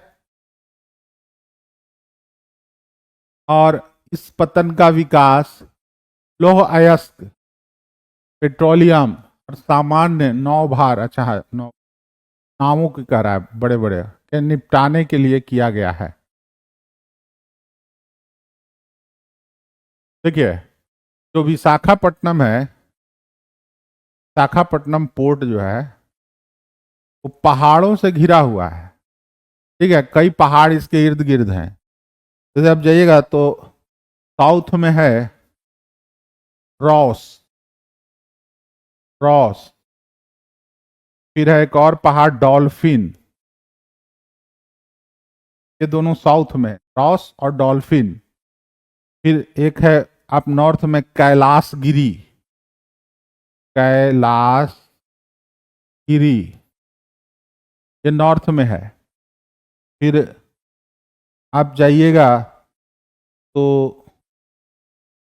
एक वेस्ट में भी है, एक सिंहाचीलम करके, सिंहाचीलम करके, हाँ, सिंहाचीलम करके है। तो ये जो है पर्वतों के थी, पहाड़ियों से घिरा हुआ है ये। ठीक है, ये एक साइड से जो भू आबद्ध इसको कहते हैं, और यह जो है एक तरफ से खुला हुआ है। भू आबद्ध पतन है, तो ये दोनों सेंटेंस इसका सही होगा। सेंटेंस सही है पूछ रहा। नेक्स्ट, संघ राज्य क्षेत्रों में किस एक की ग्रामीण जनसंख्या का प्रतिशत सर्वाधिक है?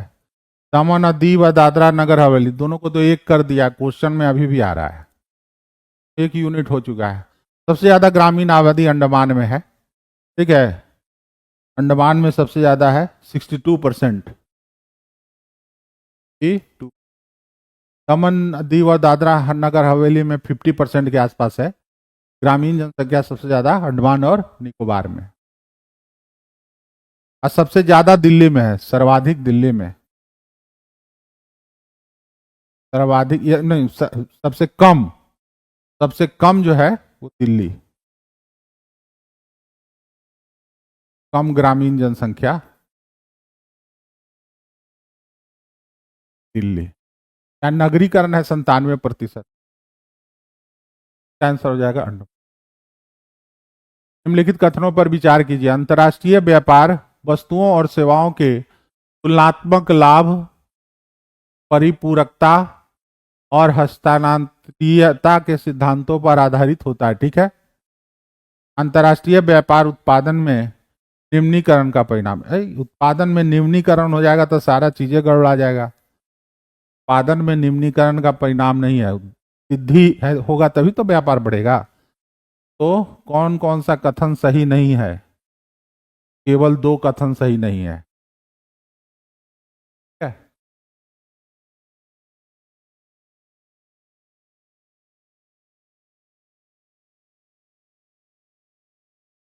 निम्नलिखित में से कौन सा क्षेत्र जनसंख्या घनत्व की दृष्टि से निम्न नहीं है? तो सहारा तो रेगिस्तान है, यहां तो जनसंख्या बहुत कम है। और भूमध्य रेखीय क्षेत्र में तो इतना जंगल है और इतना उमस है कि वहां भी जनसंख्या कम है। दक्षिण पूर्व एशिया थोड़ा सा विकसित है और यहाँ आबादी सघन है, ये हो जाएगा संख्या घनत्व की दृष्टि से अधिक है यहाँ। निम्नलिखित में से कौन सी गर्म जलधाराएं हैं? ठीक है, गर्म के बारे में कर, गल्फ स्ट्रीम गर्म है, केनारी, केनारी जो है ठंडी है, वेंगुएला ठंडी है, ऑकलैंड भी ठंडी है। इसका आंसर हो जाएगा केवल एक। क्या है? केवल एक। देखिए, गल्फ स्ट्रीम धारा जो है वो यूएस और कनाडा के पूर्वी भाग में बहती है, पूर्वी भाग में बहती है। और कनारी धारा जो है यूरोप के पश्चिम में बहती है, अफ्रीका तक जाती है। ऑकलैंड धारा जो है अर्जेंटीना के पूर्व में बहती है। और वेंगुएला धारा जो है अफ्रीका के पश्चिम में बहती है। ठीक है, ये ठंडी है, ये ठंडी है, ये ठंडी है। गल्फ स्ट्रीम जो है गर्म है, तो आंसर हो जाएगा केवल एक। निम्नलिखित में से कौन सी स्थलाकृतियां नदियों द्वारा निक्षेपित पदार्थों से बनती है। देखिए, जलोढ़ जो बनता है, जलोढ़ पंख, पर्वत से जब उतरती है नदियां, तो अपना सारा जो है मलबा पर्वतों की तलहटी में जमा कर देती है। इसी को कहते हैं जलोढ़ पंख, का एकदम फैला देती है पंख की तरह, इसको कहते हैं जलोढ़ पंख। प्राकृतिक तटबंध कहते हैं जब नदियां क्या करती हैं कि अपने मार्ग के किनारे पर, अपने मार्ग के बीच से चलती हैं, अब किनारों पर जो है अवसादों का जमाव करती है। इसको हम लोग कहते हैं प्राकृतिक तटबंध, जमाव करता। डेल्टा होता है कि जब नदियां अपने लास्ट चरण में पहुंचती है तो वेग उनका इतना धीमा हो जाता है कि वो अपने छितरा जाती हैं, ठीक है, वो अपने फैल जाती है और मार्ग खोजती हैं किसी तरह समुद्र में मिलने, तो ये बन जाता है डेल्टा। नदी वेदिका जो है अपर्दन से बनता है। अपर्दन से इस प्रकार की आकृति बनती है। ये तब होता है जब नदी अपनी घाटी में अपर्दन कर रही थी और अचानक क्या होगा कि घाटी के, समुद्र के तल में परिवर्तन हो गया। तल में परिवर्तन हो गया तो जो पुरानी घाटी थी उसको छोड़ के एक उसी के अंदर एक नई घाटी में बहने लगती है। इस प्रकार की एक आकृति बनती है, इसी को कहते हैं नदी वेदिका, और यह अपर्दन से बनता है। तो 1 2 3, 1 2 3 हो जाएगा इसका सी।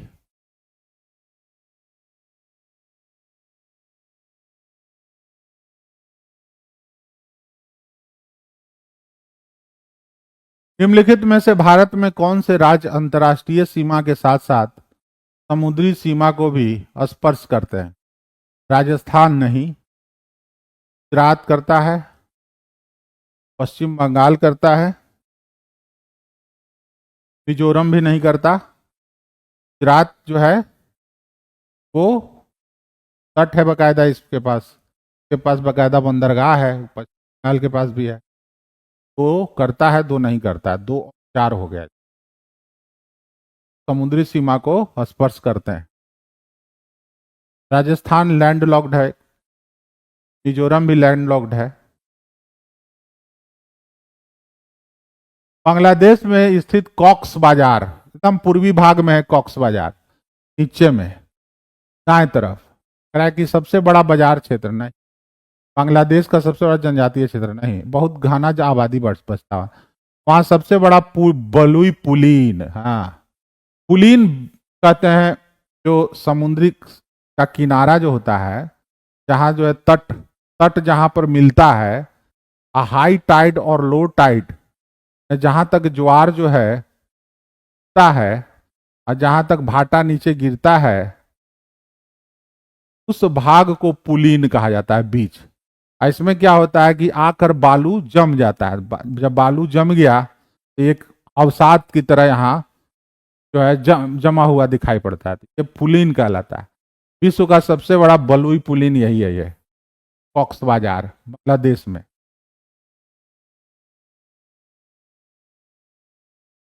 ब्लू नील का उद्गम निम्नलिखित में से कौन है? देखिए, ब्लू नील दो है, एक ब्लू नील है, व्हाइट नील है, दोनों मिलकर नील नदी कहलाती है अफ्रीका में। अब ब्लू नील जो है वो इथोपिया में एक झील है, इथोपिया में एक झील है जिसको ताना झील कहते हैं, यहीं से ब्लू नील निकलती है और जाके वो सूडान में व्हाइट नील से मिल जाती है और फिर वहां से मिस्र की ओर जाती है और जाकर के भूमध्य सागर में नील नदी। आंसर हो जाएगा ताना झील, ठीक है। चलिए, आज तो आप लोग का कमेंट बहुत कम रहा।